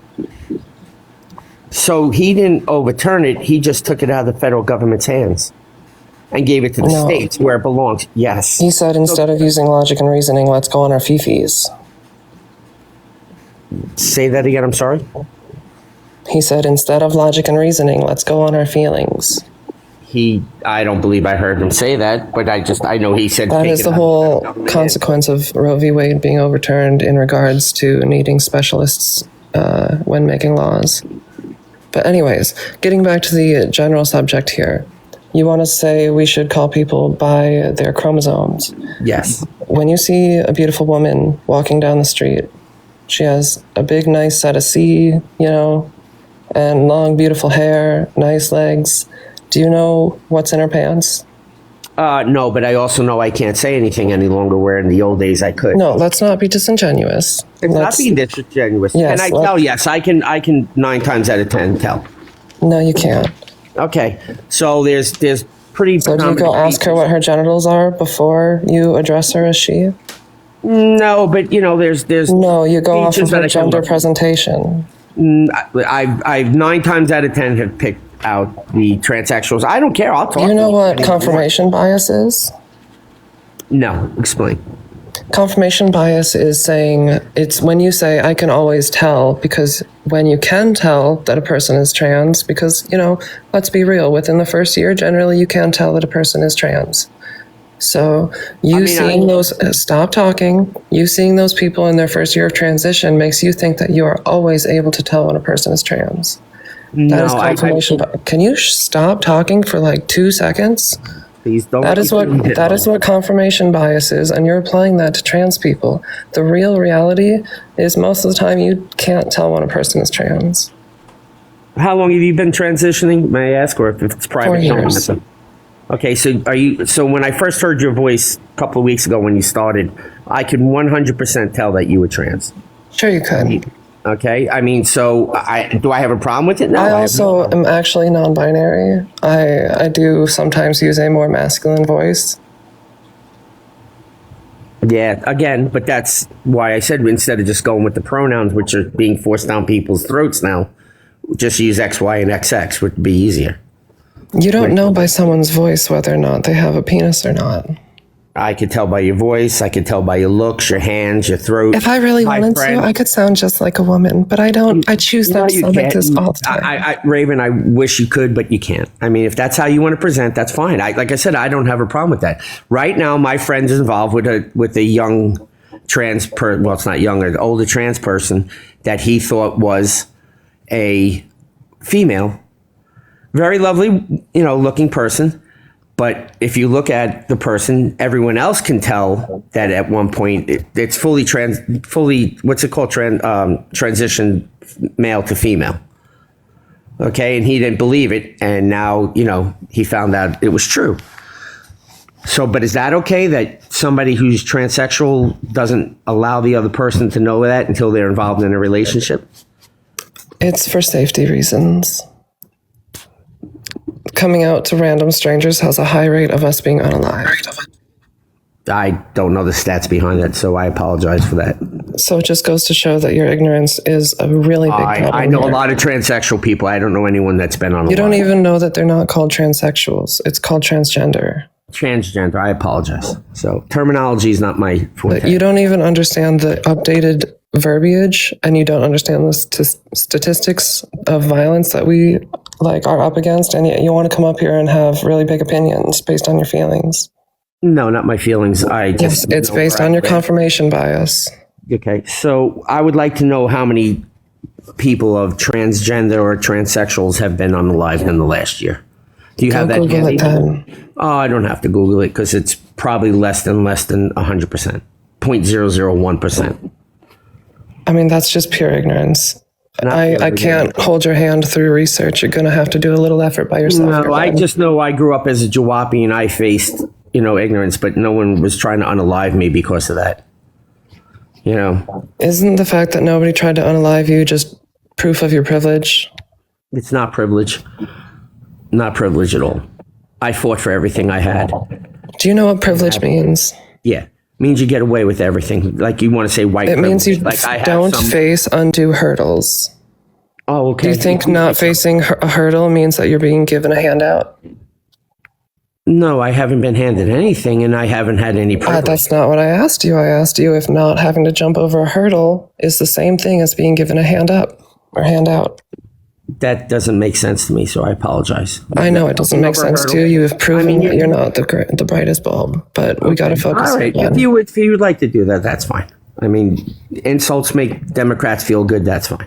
You're saying a hurdle is different. I'm saying that you've proven a vast amount of ignorance and a lot of feelings, and you have a very tough time recognizing that. My ignorance towards what? Statistics. I have no hate. Reality. I'm not. I have reality. I travel the country. I don't. I mean, you guys are in Minnesota. You think you can tell people's chromosomes by the way that they look? Most cis people don't even know their own chromosomes. Most people don't know their own. Well, again, that's because you have a mental disorder and you're going to be No, insulted by most that. cisgender people do not know their own chromosomes. Do you know what cisgender means? Yeah, the people that are. What you're born as. It's not trans, essentially. Excuse me, not trans, essentially. Okay.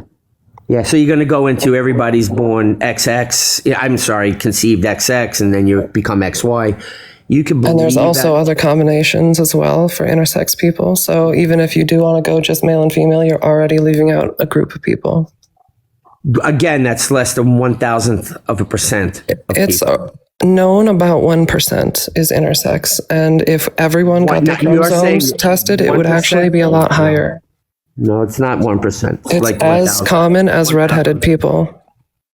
As common as redheaded people. Okay. Yes. Well, I know a lot of redheaded people. I don't know a lot of... Exactly. So you know a lot of intersex people and you just don't know it because you have confirmation bias based on people's gender identity. Okay. So here's the thing. You want to have an identity, which you're not. You want me to call you a pronoun instead of a noun. That's why I said just start calling... Do you know what pronouns are? Yeah. They follow... So you tell me, what are the 5 basic parts of English? Noun, verb, right? Noun, verb, noun. Noun, linking verb, noun. Noun, linking verb, adjective. Where's the pronoun? Pronoun. Do you know that a pronoun is a replacement for a noun? Ma'am, I'm trying to tell you, but okay, go ahead. It's a replacement. So when you become they, them, how does a singular become a plural? You realize singular they has been in English rotation since the 1300s, right? No, it has not. You could say that again. Let me give you an example right now. Sure. Jen wants to go to the supermarket. They forgot their wallet at home. Never heard that used, and that's improper English. Then I don't know what to tell you, man. Your ignorance is a vast sea that we're unable to cross. Yeah. So, I mean, I wasn't trying to insult you at any more point, but... I'm not trying to insult you either. I'm just recognizing that your ignorance is a hurdle in this conversation. It's not an ignorance. I'm trying to explain how people think. If you don't understand, like, let's just break it down into basic forms of communication. Do you understand the message being portrayed that Jen went to the supermarket, but they don't have their wallet? What's the consequence of that sentence? They don't have their wallet. There isn't. She doesn't have her wallet is the consequence. That is the consequence is that they can't pay for their groceries. If you can't follow that conversation, listen, I can you follow seriously not understand what the point of the conversation is? I understand the point, but you're wrong. Then get the fuck over it. I'm not. Wow, I didn't need to be cursed at, but that's fine. Get the fuck over it, dude. You're willing to oppress people over your feelings about they, them. No, not trying to oppress. You're trying to force. No one's trying to force anything. They're trying to say the best way for you not to be an asshole is to call me this. If you still choose to be an asshole, that's on you. I call you what? What did I call you? I believe I did try I never said you called me anything. Oh. You are the one. I'm talking generally to someone trying to force you to say things. Yes, you are. By saying they, them, Do you not understand what is being portrayed in the conversation? You want me to acknowledge that there's more than one sex. You want me to acknowledge no one is saying that. Count. I understand that I am male. I mean, in sexes, there is more than one sex, technically. There is intersex. And that's just a medically thing. Like, that's a reality. You're saying, absolutely, there's hermaphrodites. But yes. What I was generally trying to refer to is you're trying to say that there's more than the two genders. I don't think you understand the difference between sex and gender. Okay, because a doctor wrote a book in 1945, and then it was... No, gender's been a thing since before colonization. 1945. No, 1945. psychologist wrote that book, 1955. Another guy collaborated with him. And do you realize gender has been a concept since before white colonization? You could say that if you want, but there's no proof of that. I'm telling you, a doctor. Yes, there is. There is literal physical proof of that. Give me one book and I'll call back. I'll research it, read it. I can give you some things to Google. You can Google the Two-Spirit people in the native culture. That's a really easy one to research. So again, I'm pretty sure the Hebrew language, correct me, Chad, if I'm wrong, has 6 genders in it. The Hebrew language has 6 genders. I'll look into that. That one I'll look into. The other one, the colonization, that book was not written pre-1945. Colonization is not a book. You said there's a colonization of the American. That's a topic for you to Google. That outside of white colonization, gender has been a concept since the beginning of time. Gotcha. Okay, I'll look those up. I appreciate your time. I know other people want to get on. I appreciate you going to do some research. Nope, no problem. Thanks. W. Raven. W. Ezra. How did it go? That was a lot. I had to body slam him once, but he seemed to respond well. Well, Rizzo is he's kind of categorized for me in a similar way to Screechmiester, where it's like, he's so stuck in his ways that we lose a lot of the progress we get. But every now and then he'll like realize that he's wrong enough to just admit it and move on, which is nice. The body slam was pretty good, though.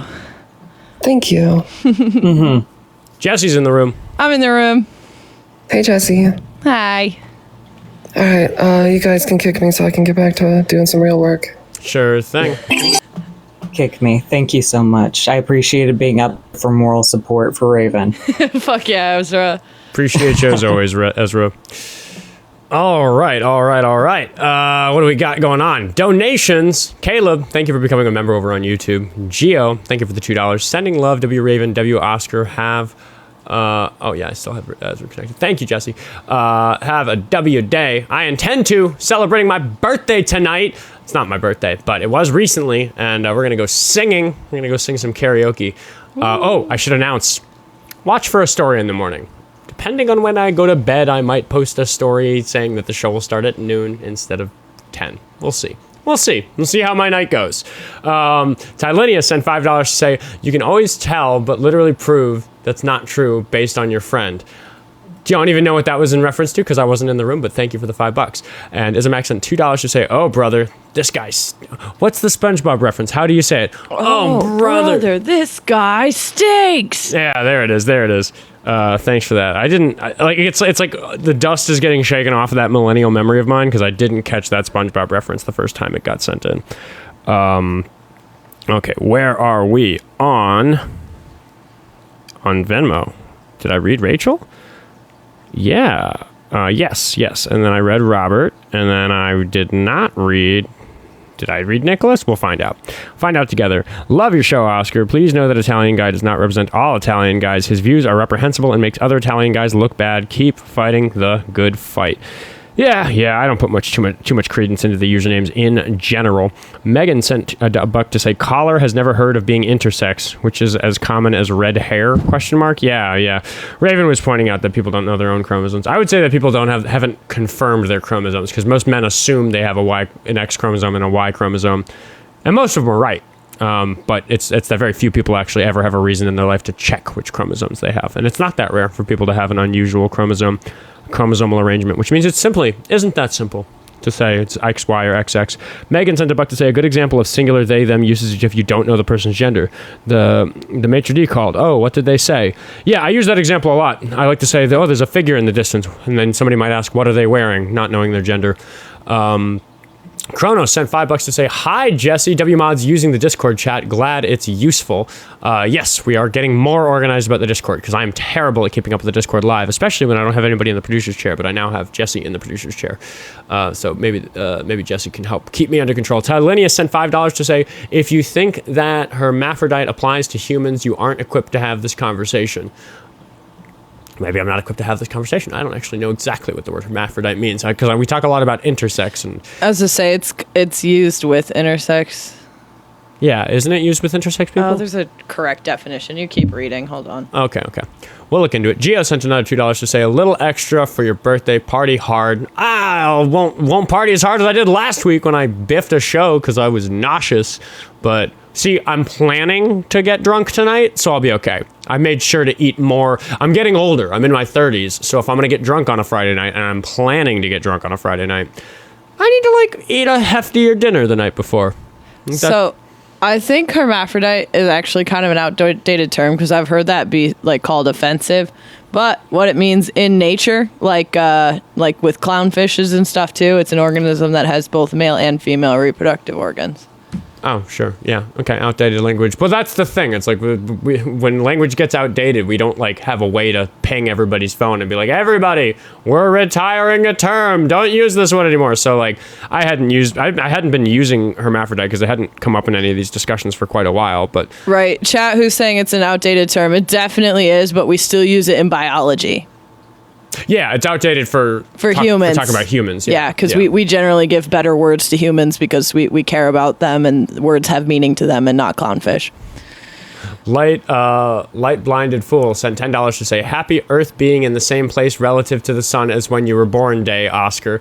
That is an accurate way to describe birthdays because the Earth's never in the same place ever again. It's constantly moving through space in a really complicated spiral. Anyway, yay, astrology joke, not astrology, astronomy jokes. I was the astronomy tutor and I still accidentally say astrology when I mean to say astronomy all the time. I'm talking about the real one, not the pseudoscientific one.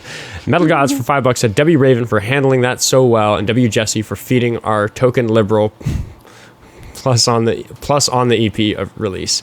Am I the token liberal? I think so, but when plus is used in that context, we typically just say and. Ow, Suki.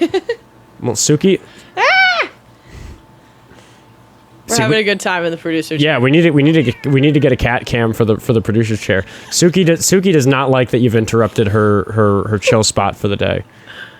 One of my cats is absolutely battling Jessie for the keyboard right now. It's fucking hilarious. I'm rooting for Suki. I know you are. She's fucking winning. Look at her go. She is. Yeah. All right, you're not allowed to touch the desk, Jessie. I'm not. It's okay. You just have to sit there. Okay. Lori, thank you for the $10 on Venmo. Lori said, happy belated birthday. Thank you very much. Been having kind of a fun... It's been fun not announcing to the public what my birthday was because I kind of get a birthday week instead of an individualized birthday. It is 3 hours and 25 minutes into the show, so I think that we are going to bring in another caller or two and see what Berkman wants to talk about after I double check that no other donations came in because maybe... no coffees, no cash apps. If Berkman connects, he will be our next caller. But maybe they didn't know they were in the queue. Sometimes people tapping away on the screen. Nope. Alex Learner 24. We're going to see if he's willing to learn anything. Some callers today have been willing to learn, and that's always exciting. That makes me feel good about the show. Hello, how old are you? Hey, how's it going? I'm 27. 27. Are you a Trump supporter? I'm not, but I had a few things I want to say real quick if you want to give me like a minute or two. Yeah, we're nearing the end of the show. We're kind of getting into friendly time. What's up? All right, cool. I would say I'm a leftist as well. I have, conversation. So I grew up in Massachusetts, very progressive suburbs, and went to school in North Carolina at state school. So very different experience. So I think I got a lot of practice, like discussing my viewpoints with other people and like talking to people with very different opinions. And I think that gave me a lot of good perspective on how to talk to people. I think that humanizing and finding common ground with the people you're talking to is extremely important. Something I want to say real quick is I really appreciate your show compared to Dean's show. I think you do a really good job of being kind to your people. I think Dean kind of plays for wins, and I think that's pretty clear. And I don't think much progress is actually made by that. Whereas I think that your patience and like willingness to not use the power you have in your chair makes a really big difference in terms of actually changing people's minds. So I just want to say real quick, I appreciate you doing that. I requested to join after the Italian guy, but I think that the last person who was on proves my point even more. I think that words matter a lot and definitions matter a lot, and having common definitions matters a lot. I play video games, so sometimes I talk with the people I play with. And I was talking with someone. I think that discussion about transgender people is a really good example where I think that there's a lot of people like those two callers who would say that they, I think they would say that they like don't care how people identify, but they feel like it's being jammed down their throats. And if people want to be delusional, they can be delusional. And I think that there's a lot getting lost in the language there. I think that, and I was having this exact talk with someone earlier this week, that they don't understand the difference between gender and biological sex, or sex assigned at birth. So I went and, read the actual definitions to them to demonstrate that gender is literally defined as, social, behavioral, and psychological traits. So literally everything except for physical traits. And I think that this person had a hard time with that because they were under the impression that everyone uses the words interchangeably, and that's how they're colloquially used. The frustrating thing for me is that a lot of people are completely unwilling to even be told that a lot of experts, a lot of people who are in the discourse about this, use the words in different ways and they mean different things. If they say, nope, they're the same, it's like, all right, end of discussion. Like, is there anything I can do for you? Like, if you just deny what we're sitting here saying we're talking about? I find it generally pretty disingenuous when people assert that for some reason they can tell you that gender and sex are the same thing. Well, for sure. But I think that, again, like the person I was talking to, I think is one of those people who would identify themselves politically as somewhere in the middle and say that they don't care how people want to identify. And the person I was talking to was less upset about like the pronouns being jammed down their throat. But I think, I would argue that there's a big difference between the two populations of people who are like hardcore Trump supporters who are pretty, propagandized, and people who would identify themselves as like somewhat politically in the middle and feel like there is a lot of pressure from the left to change things, and they don't understand where that's coming from. And especially if they're less educated, then they feel like they're being talked down to. And I think this actually ties in a lot with like the population that feels disenfranchised by the Democratic Party, where they feel like they're not being listened to and are being told that they're stupid, and then that turns them away. So I would say it's a similar dynamic in these conversations, where if you're willing to be patient with them and talk, like literally go through with them what the actual textbook definition of gender and biological sex are, and explain that those are different, and say that if people are using them interchangeably, then they're not using them correctly. Because I think that there are a lot of these people who hear that, who hear like these discussions, and they think that leftists or transgender people or people defending trans rights are using them interchangeably when they're not necessarily. And I think that there's a lot more common ground to be found than people are willing to find, if that makes sense. And I think it makes a big difference. Well, yeah, and you said something a second ago that jumped out at me about this, like the ways at which leftists on the far left are at odds often with establishment Democrats. And I talk about that a lot on the show, but even that far left group aren't a monolith. It's not as though like everybody on the far left, like a few steps farther left than me, is going to have the same worldview. Because when somebody says, "Oh, that's stupid, that's silly, you far left leftists with your crazy worldview," there are some leftists I feel that way about. I say that to certain leftists on the show, but that's not all leftists. And I think that the more establishment Democrats, the people just a little bit farther to the right of me, I think that they make the mistake of thinking everybody farther left than me is so silly as some of my callers who come in and really just don't have a pragmatic worldview or a very holistic one or a very wise one, which is fine. But yeah, I think we cannibalize ourselves by creating these generalizations. And instead of doing what you're suggesting, and I think what I suggest from watching my show is like, regardless of where we are on the political spectrum, can we just figure out what the fuck each of us even believes before we move on? Like, people are so ready to just be like, I need to steamroll with my worldview on this before I even understand what these words mean to the person I'm talking to. And then I have the audience to worry about too, so I have to constantly reiterate basic definitions just to make sure everybody's following the conversation properly. I understand. I appreciate you doing that, but I think that like I would argue, civil discourse is like a civic duty, or like is the core of democracy, right? And like if you ever want to change someone's mind, antagonizing them or making them feel small because they don't know or because you don't have common terminology is not going to do anything to like open their mind to being changed, especially if they're pretty hard set in their beliefs. I know you don't like to talk about comments, but I see one right now saying, why do we have to babysit them? And on some level, it's because like if you're taking the imperative to find common ground and try to change someone's mind, I think you don't have to, but you certainly make it easier and like open the door to a collaboration if you're willing to be patient and find common ground and then go from there. Like, I would argue that most Americans at the end of the day have like the same values on paper of, they want everyone to be happy and healthy and like live a good life and stuff like that. And I think, and you would appreciate this, I think the like Black Lives Matter versus All Lives Matter thing is a great example of where, there's one group of people that is living a reality of structural and like historic oppression, and are just trying to like advocate for equality and equity, and like awareness around that. And to another group of people that don't experience that at all, they see it as a push for supremacy or an impact. Like, they're under the impression that we don't live in a racist country. History is like dead and racism is dead and gone, and like Black Lives Matter is a push for black supremacy or like an imbalance of equality. And both sides are really talking past each other if you just jump down the throats of the All Lives Matter people and say, well, you're racist, rather than unpacking do you appreciate like the white that structural racism still exists. Yeah, the white supremacists will point out that like it's not wrong to say all lives matter. It's just not helpful.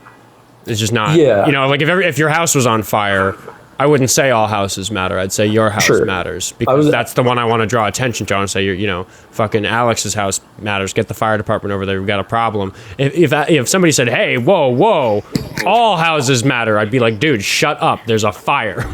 Yeah, agreed. I think the All Lives Matter is more of like a slogan that they've attached to. But again, I think it implies it indicates what they believe, which is that like, hey, like we already live in the best country in the world, the country of equality and freedom. So like, what do you mean Black Lives Matter? Like, and then as both sides shout those things at each other, it becomes more entrenched of like, I'm saying all lives matter. I'm in the position of like defending equality and equal rights, while you just keep talking about black people.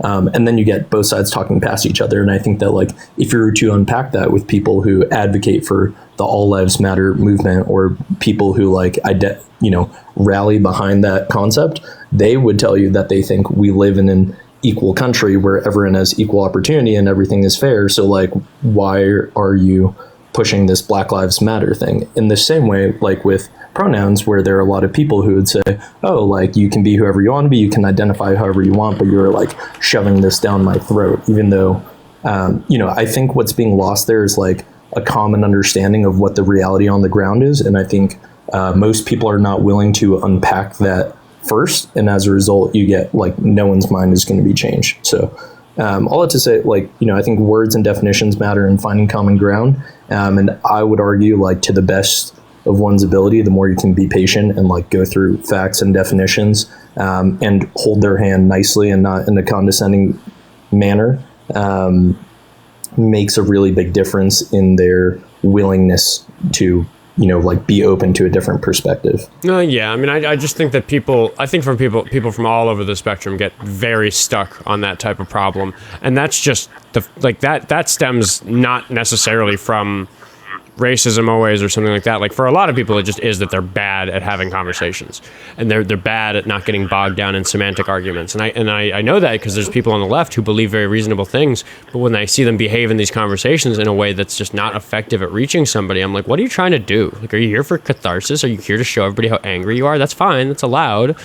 Doesn't help. Like people in the chat saying it's not our job to help these people get with the program. And well, first of all, it's my job, literally. So, like, my job is trying to reach these people.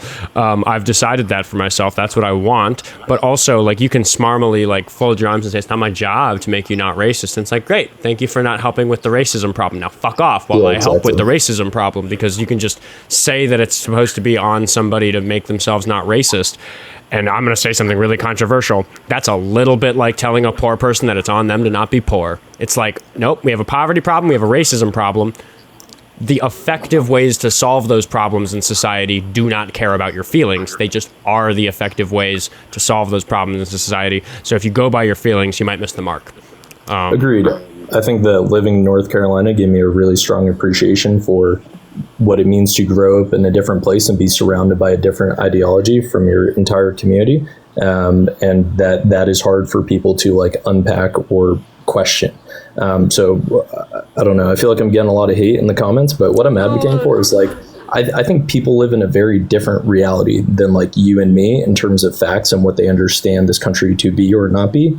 And like, unless you're willing to like give them a helping hand in questioning that or deconstructing that, I don't think they're going to be very open to having their minds changed. So I think when, you know, people are harsh in debates, or not even harsh, but like if you're not willing to like help them find the common ground and find their footing, then I think your odds of changing someone's mind are slim to none. Well, I'm sure you've seen the structure I use where I will give somebody that benefit of the doubt, or I will give them that opportunity to show that they can be reached. And if somebody really generally has to demonstrate either right away or just very thoroughly that they're not willing to listen and they're not willing to change, and they're not willing to learn, they're not willing to make progress on this, then I might turn on them. And I might start thinking about the audience more than the person I'm talking to, because I think I have conversations that are productive where the benefit is you know, not to the caller, but maybe to somebody watching the conversation. Because I'm perfectly willing to say that we shouldn't put on our kid gloves teacher mode with all hateful bigots. Sometimes I'm quite fucking mean to hateful bigots on my show because they demonstrated they don't care that they're hateful and bigoted. Yeah, I just want to throw out there some things that I don't know what people think they know about me. I'm Jewish, and like I think that the biggest lesson from the Holocaust was you can't tolerate intolerance. You cannot tolerate intolerance because intolerance pushes everything else out. We talk about the paradox of tolerance quite a bit on the show, and I always like to say it's not technically a paradox. There's a way to say it that isn't a paradox, which is you are allowed to be intolerant of intolerance unless that intolerance is intolerance of intolerance, which is a big mouthful, but if you write it down, it's perfectly logically consistent. It's don't be intolerant unless you see somebody being intolerant of somebody who's not being intolerant, then you're allowed to be intolerant of that person. And that's not at all a paradox. That's totally consistent, like logically or whatever. And it just protects us from a situation where the intolerant actors in a society get to run rampant because there's nobody to keep them in check. So I do subscribe to the paradox of tolerance. I think it's a really important teaching point. Yeah, and I think the time you spent with who's an Iowa golfer and Screech is a great example of how like people who I would say are pretty misled in what they think their own intelligence to be or their own worldview. Like if you're willing to be patient with them and they're willing to be patient with you, it turns out that there's like more common ground to be found than I think anyone would believe. And I think if you sent that person on a different show, the conversation would be over real quick and they would be further entrenched in their beliefs. So I think I get comments on my like Instagram reels where somebody's like, why didn't you hang up on this asshole? Why are you letting somebody behave that way on your show? And then I look at it and I'm like, we had the most interesting conversation 5 or 10 minutes later. Like, yeah, we got past them saying name calling and yelling. I was patient enough for them to realize it's not a good strategy with me. And then we learned how they really felt. We learned what's wrong with them. And that doesn't happen if I just hang up on everybody who's mean to me, which is why I give people way too many chances if we're just going to go by what are, like a fair number of chances for a person to be decent. Because it's not about like what's right between me and them. It's about understanding them. That's the primary goal. Either understanding them or getting them to understand me. Like that's what I'm after. And that goal just gets thrown away out of some principled pride for something. If I say you were mean to me, you called me a name, you said something disrespectful, I'm going to kick you. But that's just not how I run the show. Yeah, I think something I've been thinking about for the last 10 years is that, fascism and like authoritarianism are the biggest threats to our democracy. But I think right behind that is like, I think everyone I'm a little bit younger than you, but not by much. Like, the country has become more polarized and is continuing to move in that direction. Mm-hmm. And the cure for that, I would say, is not voting. The cure for that is like talking to people with different beliefs and finding common ground. And that's why I said, like, I think at the end of the day, most Americans have shared values. And I would argue that is more a product of different upbringing and propaganda and disinformation that has drawn people so far apart. I think like if you had a white supremacist and like an immigrant write down their values, I think a lot of them, like the core values would be the same. So then the question is like, how did we all get so distant and drawn apart? Yeah, and I've set the trap. That's why I think conversation is so important. I've set the trap of talking about the details of an issue and then having the caller come up with what they think is a good solution with me kind of doing a little bit of hand holding, and it's like great. that sounds reasonable. That's a very progressive stance, you racist asshole. My goodness, you fell right for it. You wrote Kamala Harris's policy on that because it was a reasonable one. Totally. Yeah. Anyways, I just think that I don't know. I don't know what everyone else thinks the solution to like issues in this country are, but if you talk to people from other countries and if you try having conversations with people with very different views from you, I think you will find that when you meet them and I would say it is like taking the high road to like be patient and be kind with them, if you want to sway them to your side. But like, even in conversations like that, I would argue that there are a lot of people who go into those conversations the same way Dean does, where they're like looking for wins. Or I've noticed in conversations I've had with people with different perspectives where they see it as like, okay, we're coming in head to head and I'm advocating for my thing and you're advocating for your thing. And they just see it as like a war, and it's like a war of willpower where no one can admit wrong. And that's not the point of the conversation. The point of the conversation is to try to find like shared common ground and like shared objective truth. And I think that if you approach that interaction antagonistically, or like from the position that like I am purely right, they're purely wrong, and I need to sway them, they feel the exact same way and no progress will be made. So I think that like, I think the best approach is to like open the door to like, hey, we're in this together and we're trying to find common ground together, rather than it's my will and my ideas against your will and your ideas. Because as soon as you enter that territory, like no one's going to change their mind. Well, yeah, because it's about seeking the truth, and I say all the time on the show, I'm willing to admit and be honest with my audience that sometimes when I get past the productive part, where I'm like, all right, this is just. All right, we've entered the octagon. This is just Oskar in a bitch slapping fight against some fucking Philbro or something. And at that point, it becomes an entertainment program where it's like, all right, let's pump some views. Let's show how much better I know this asshole's beliefs than he does himself. Like, this will be fun for everybody. This will drive some conflict. This will drive some engagement. This will get the numbers bigger. Great. And then we pump those numbers up really big, and then somebody like Dylan calls in, and I'm like, oh shit, we got one. Let's have a meaningful conversation. Let's have a valuable conversation. So I just try to balance that. I try to stay authentic all the way through. But I know sometimes where my focus is on the numbers, not the conversation, but it's the former that gives me the stage for the latter. And that's the equation of what I'm sitting here doing every day. Yeah. Someone said in the comments, I guess this is a good wrap for what I'm saying.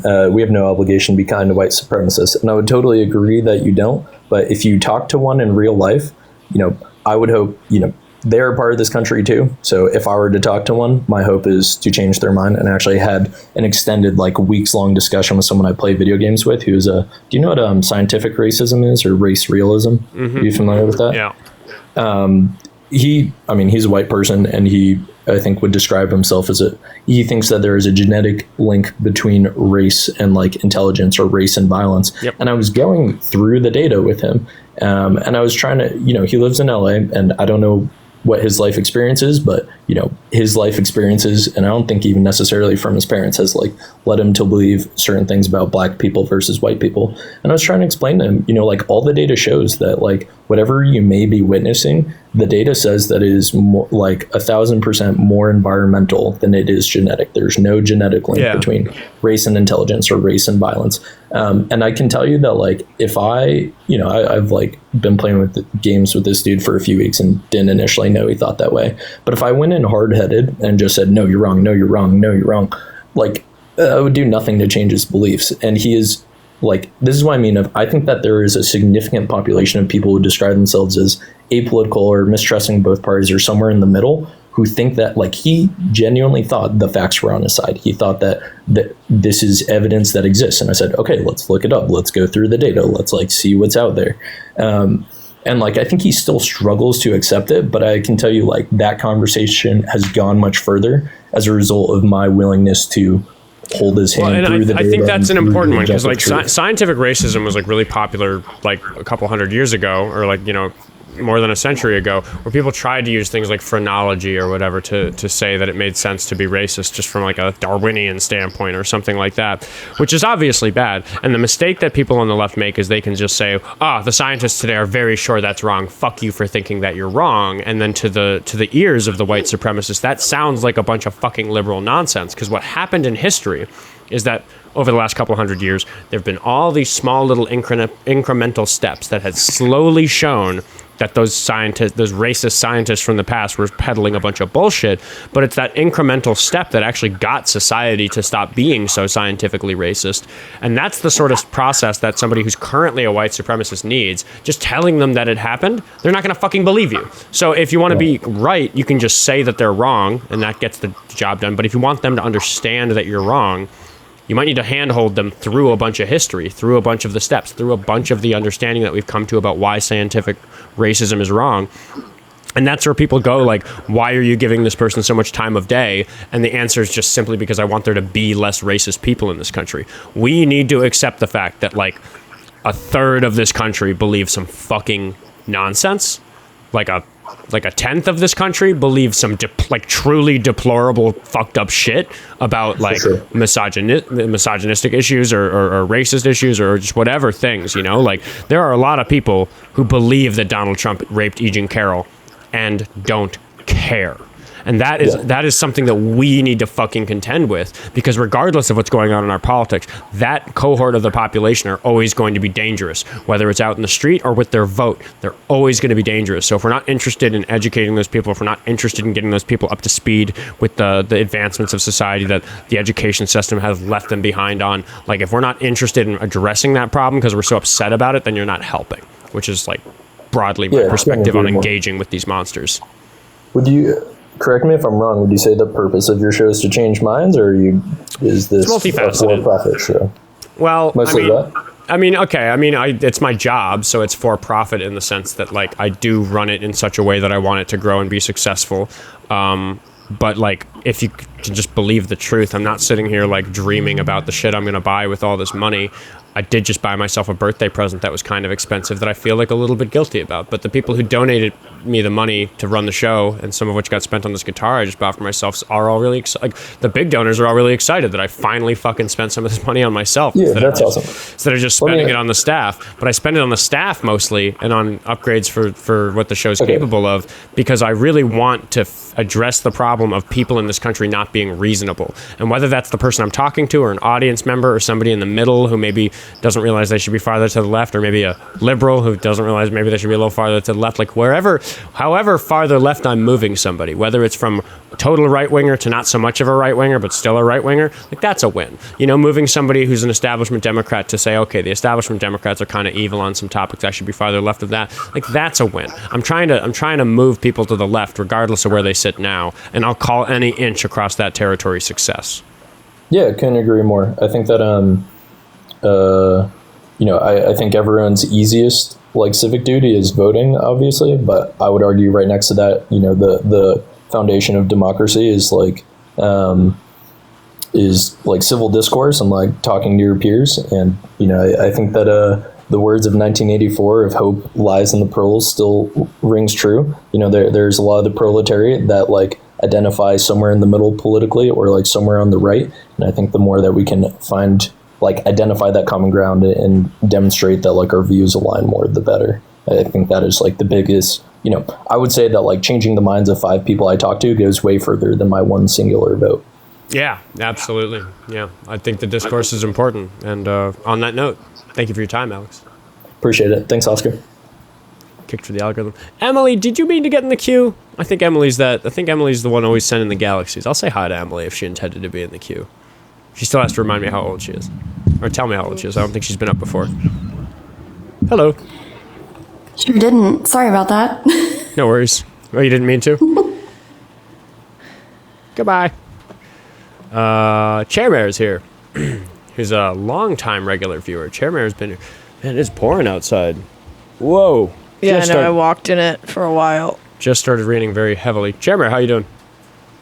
Oh, I'm wishing for the rain. I got 110 today. Whew. Wow. Arizona? Yeah, it's hot. Southern Cali. Same desert. Same desert. What's going on? I just wanted 1 minute. I know, like, with the Italian guy, your basketball analogy for white privilege always does well, as far as they'll agree to it. Mm-hmm. Then you always get the, like, oh, but what about Obama? You know, he became president. Have you ever heard of Spud Webb? Spud Webb? No. So I got about 10 years on you. He was a big basketball player when I was a kid.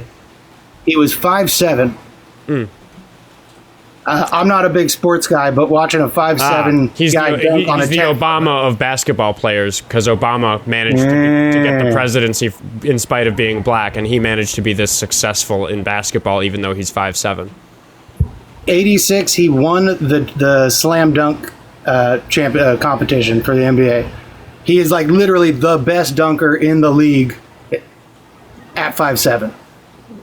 Good. I know people usually bite on your basketball analogy, and that's the one I've been trying to scream in the chat. Oh, that's good. Okay, no, now I know. Now I might add to that explanation.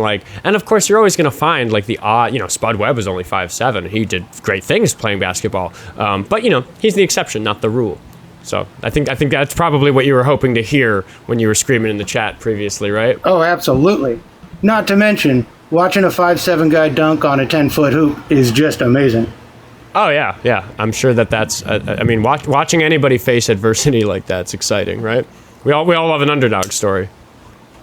Well, yeah, I'll be honest. That's all I got. So you can kick me unless you want to hear about the TV show Newsroom. You have to watch as homework. I'll add that to the list. Wrote it down. Thank you for the time, Chair Mayor. Absolutely. Take care. Rickett. Have we spoken to Rickett before? No. Okay, let's see. Because we got a few minutes. Maybe we'll get a debate here at the end. Or maybe we're just in the throes of friendly time. Hello, Rickett. How old are you? 21. Are you a Trump supporter? No. What's up? Okay. Yeah, I just wanted 20 seconds real quick to know if you were open to a song/band recommendation, because you mentioned in an earlier episode that you'd consider yourself a folk singer, right? I do. Okay, well, my favorite band of all time is a folk band, and I figured that'd be a really cool opportunity to show them. So have you ever heard of the Mountain Goats? Oh my god! Holy shit, does someone else know the Mountain Goats? Yeah, go ahead, Oscar. Hold on. Let's see if I can. Dude. I got asked once after performing in a bar. Somebody was like, "Have you heard of the Mountain Goats?" And I felt so seen. I was like, "Oh my god." Let's go. Okay, hold on. Let me see if I haven't done this one in a while. You haven't actually practiced one in a while. It might be a little bad. Rusty. Yeah, let's see. I don't know if the compression is gonna make it shitty on the. Oh, how did it sound, guys? Yeah, let me know in the chat if it sounded at all good. Sounded decent on my end. Because...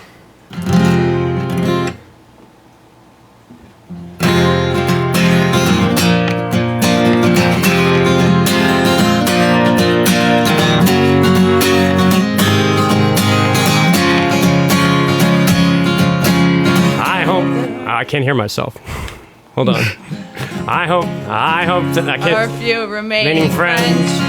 Remaining friends. There you go. Sorry, let me find the rhythm. This song has the craziest fucking rhythm. It does. Remaining friends, give up on trying to save us. I hope we come up with a fail-safe plot to piss off the dumb few that forgave us.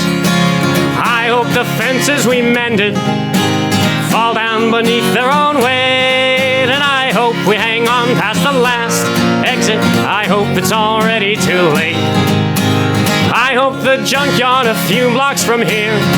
Oh, it's got that little rundown, right? It's like, I hope the junkyard a few blocks from here someday burns down. And I hope the rising black smoke carries me far away, and I never come back to this town again. In my life, I hope I lie and tell everyone you were a good wife, and I hope you die. I hope we both die.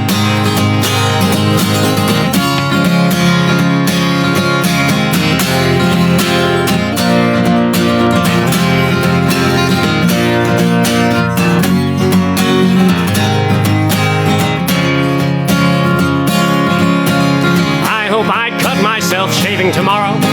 I hope it bleeds all day long. Our friends say it's darkest before the sun rises. We're pretty sure they're all wrong. You gotta scroll for me, Jessie. I can't read the rest of the lyrics. Oh, my bad. That's supposed to be on it. But where was I? We're pretty sure they're all wrong. We're pretty sure. See? I hope it stays on forever. I hope the worst isn't over. And I hope you blink before I do. I hope I never get sober. And I hope when you think of me years down the line, you can't find one good thing to say. And I'd hope that if I found the strength to walk out, you'd stay the hell out of my way. I am drowning. There is no sign of land. You are coming down with me, hand in unlovable hand. And I hope you die. I hope we both die.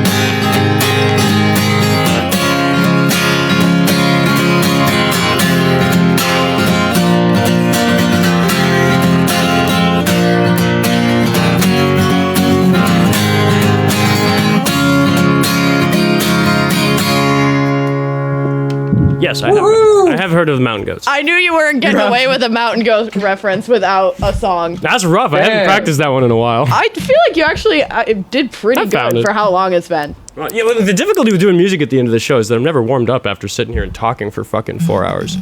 My favorite Mountain Goats song is See America Right. Oh, I fucking love See America Right. Yeah, I like that. Mine is Dino the Potty's Bones. This year's good too. Yeah, I'm going to see them in England in October, so I'm like gonna actually make eye contact with them. Oh yeah, I did. I saw them here in Minneapolis like long time ago, like 6-7 years ago, something like that. I don't know. Wait, can you say those numbers again? Oh fuck. W guessed. Oh my god. W guessed on that one. What the fuck? Do the thing, Oscar. Do the thing. 6 or 7 years ago. Yeah. God, I was just a fucking high school teacher. How am I not more careful about not saying those two numbers next to each other? For fuck's sake.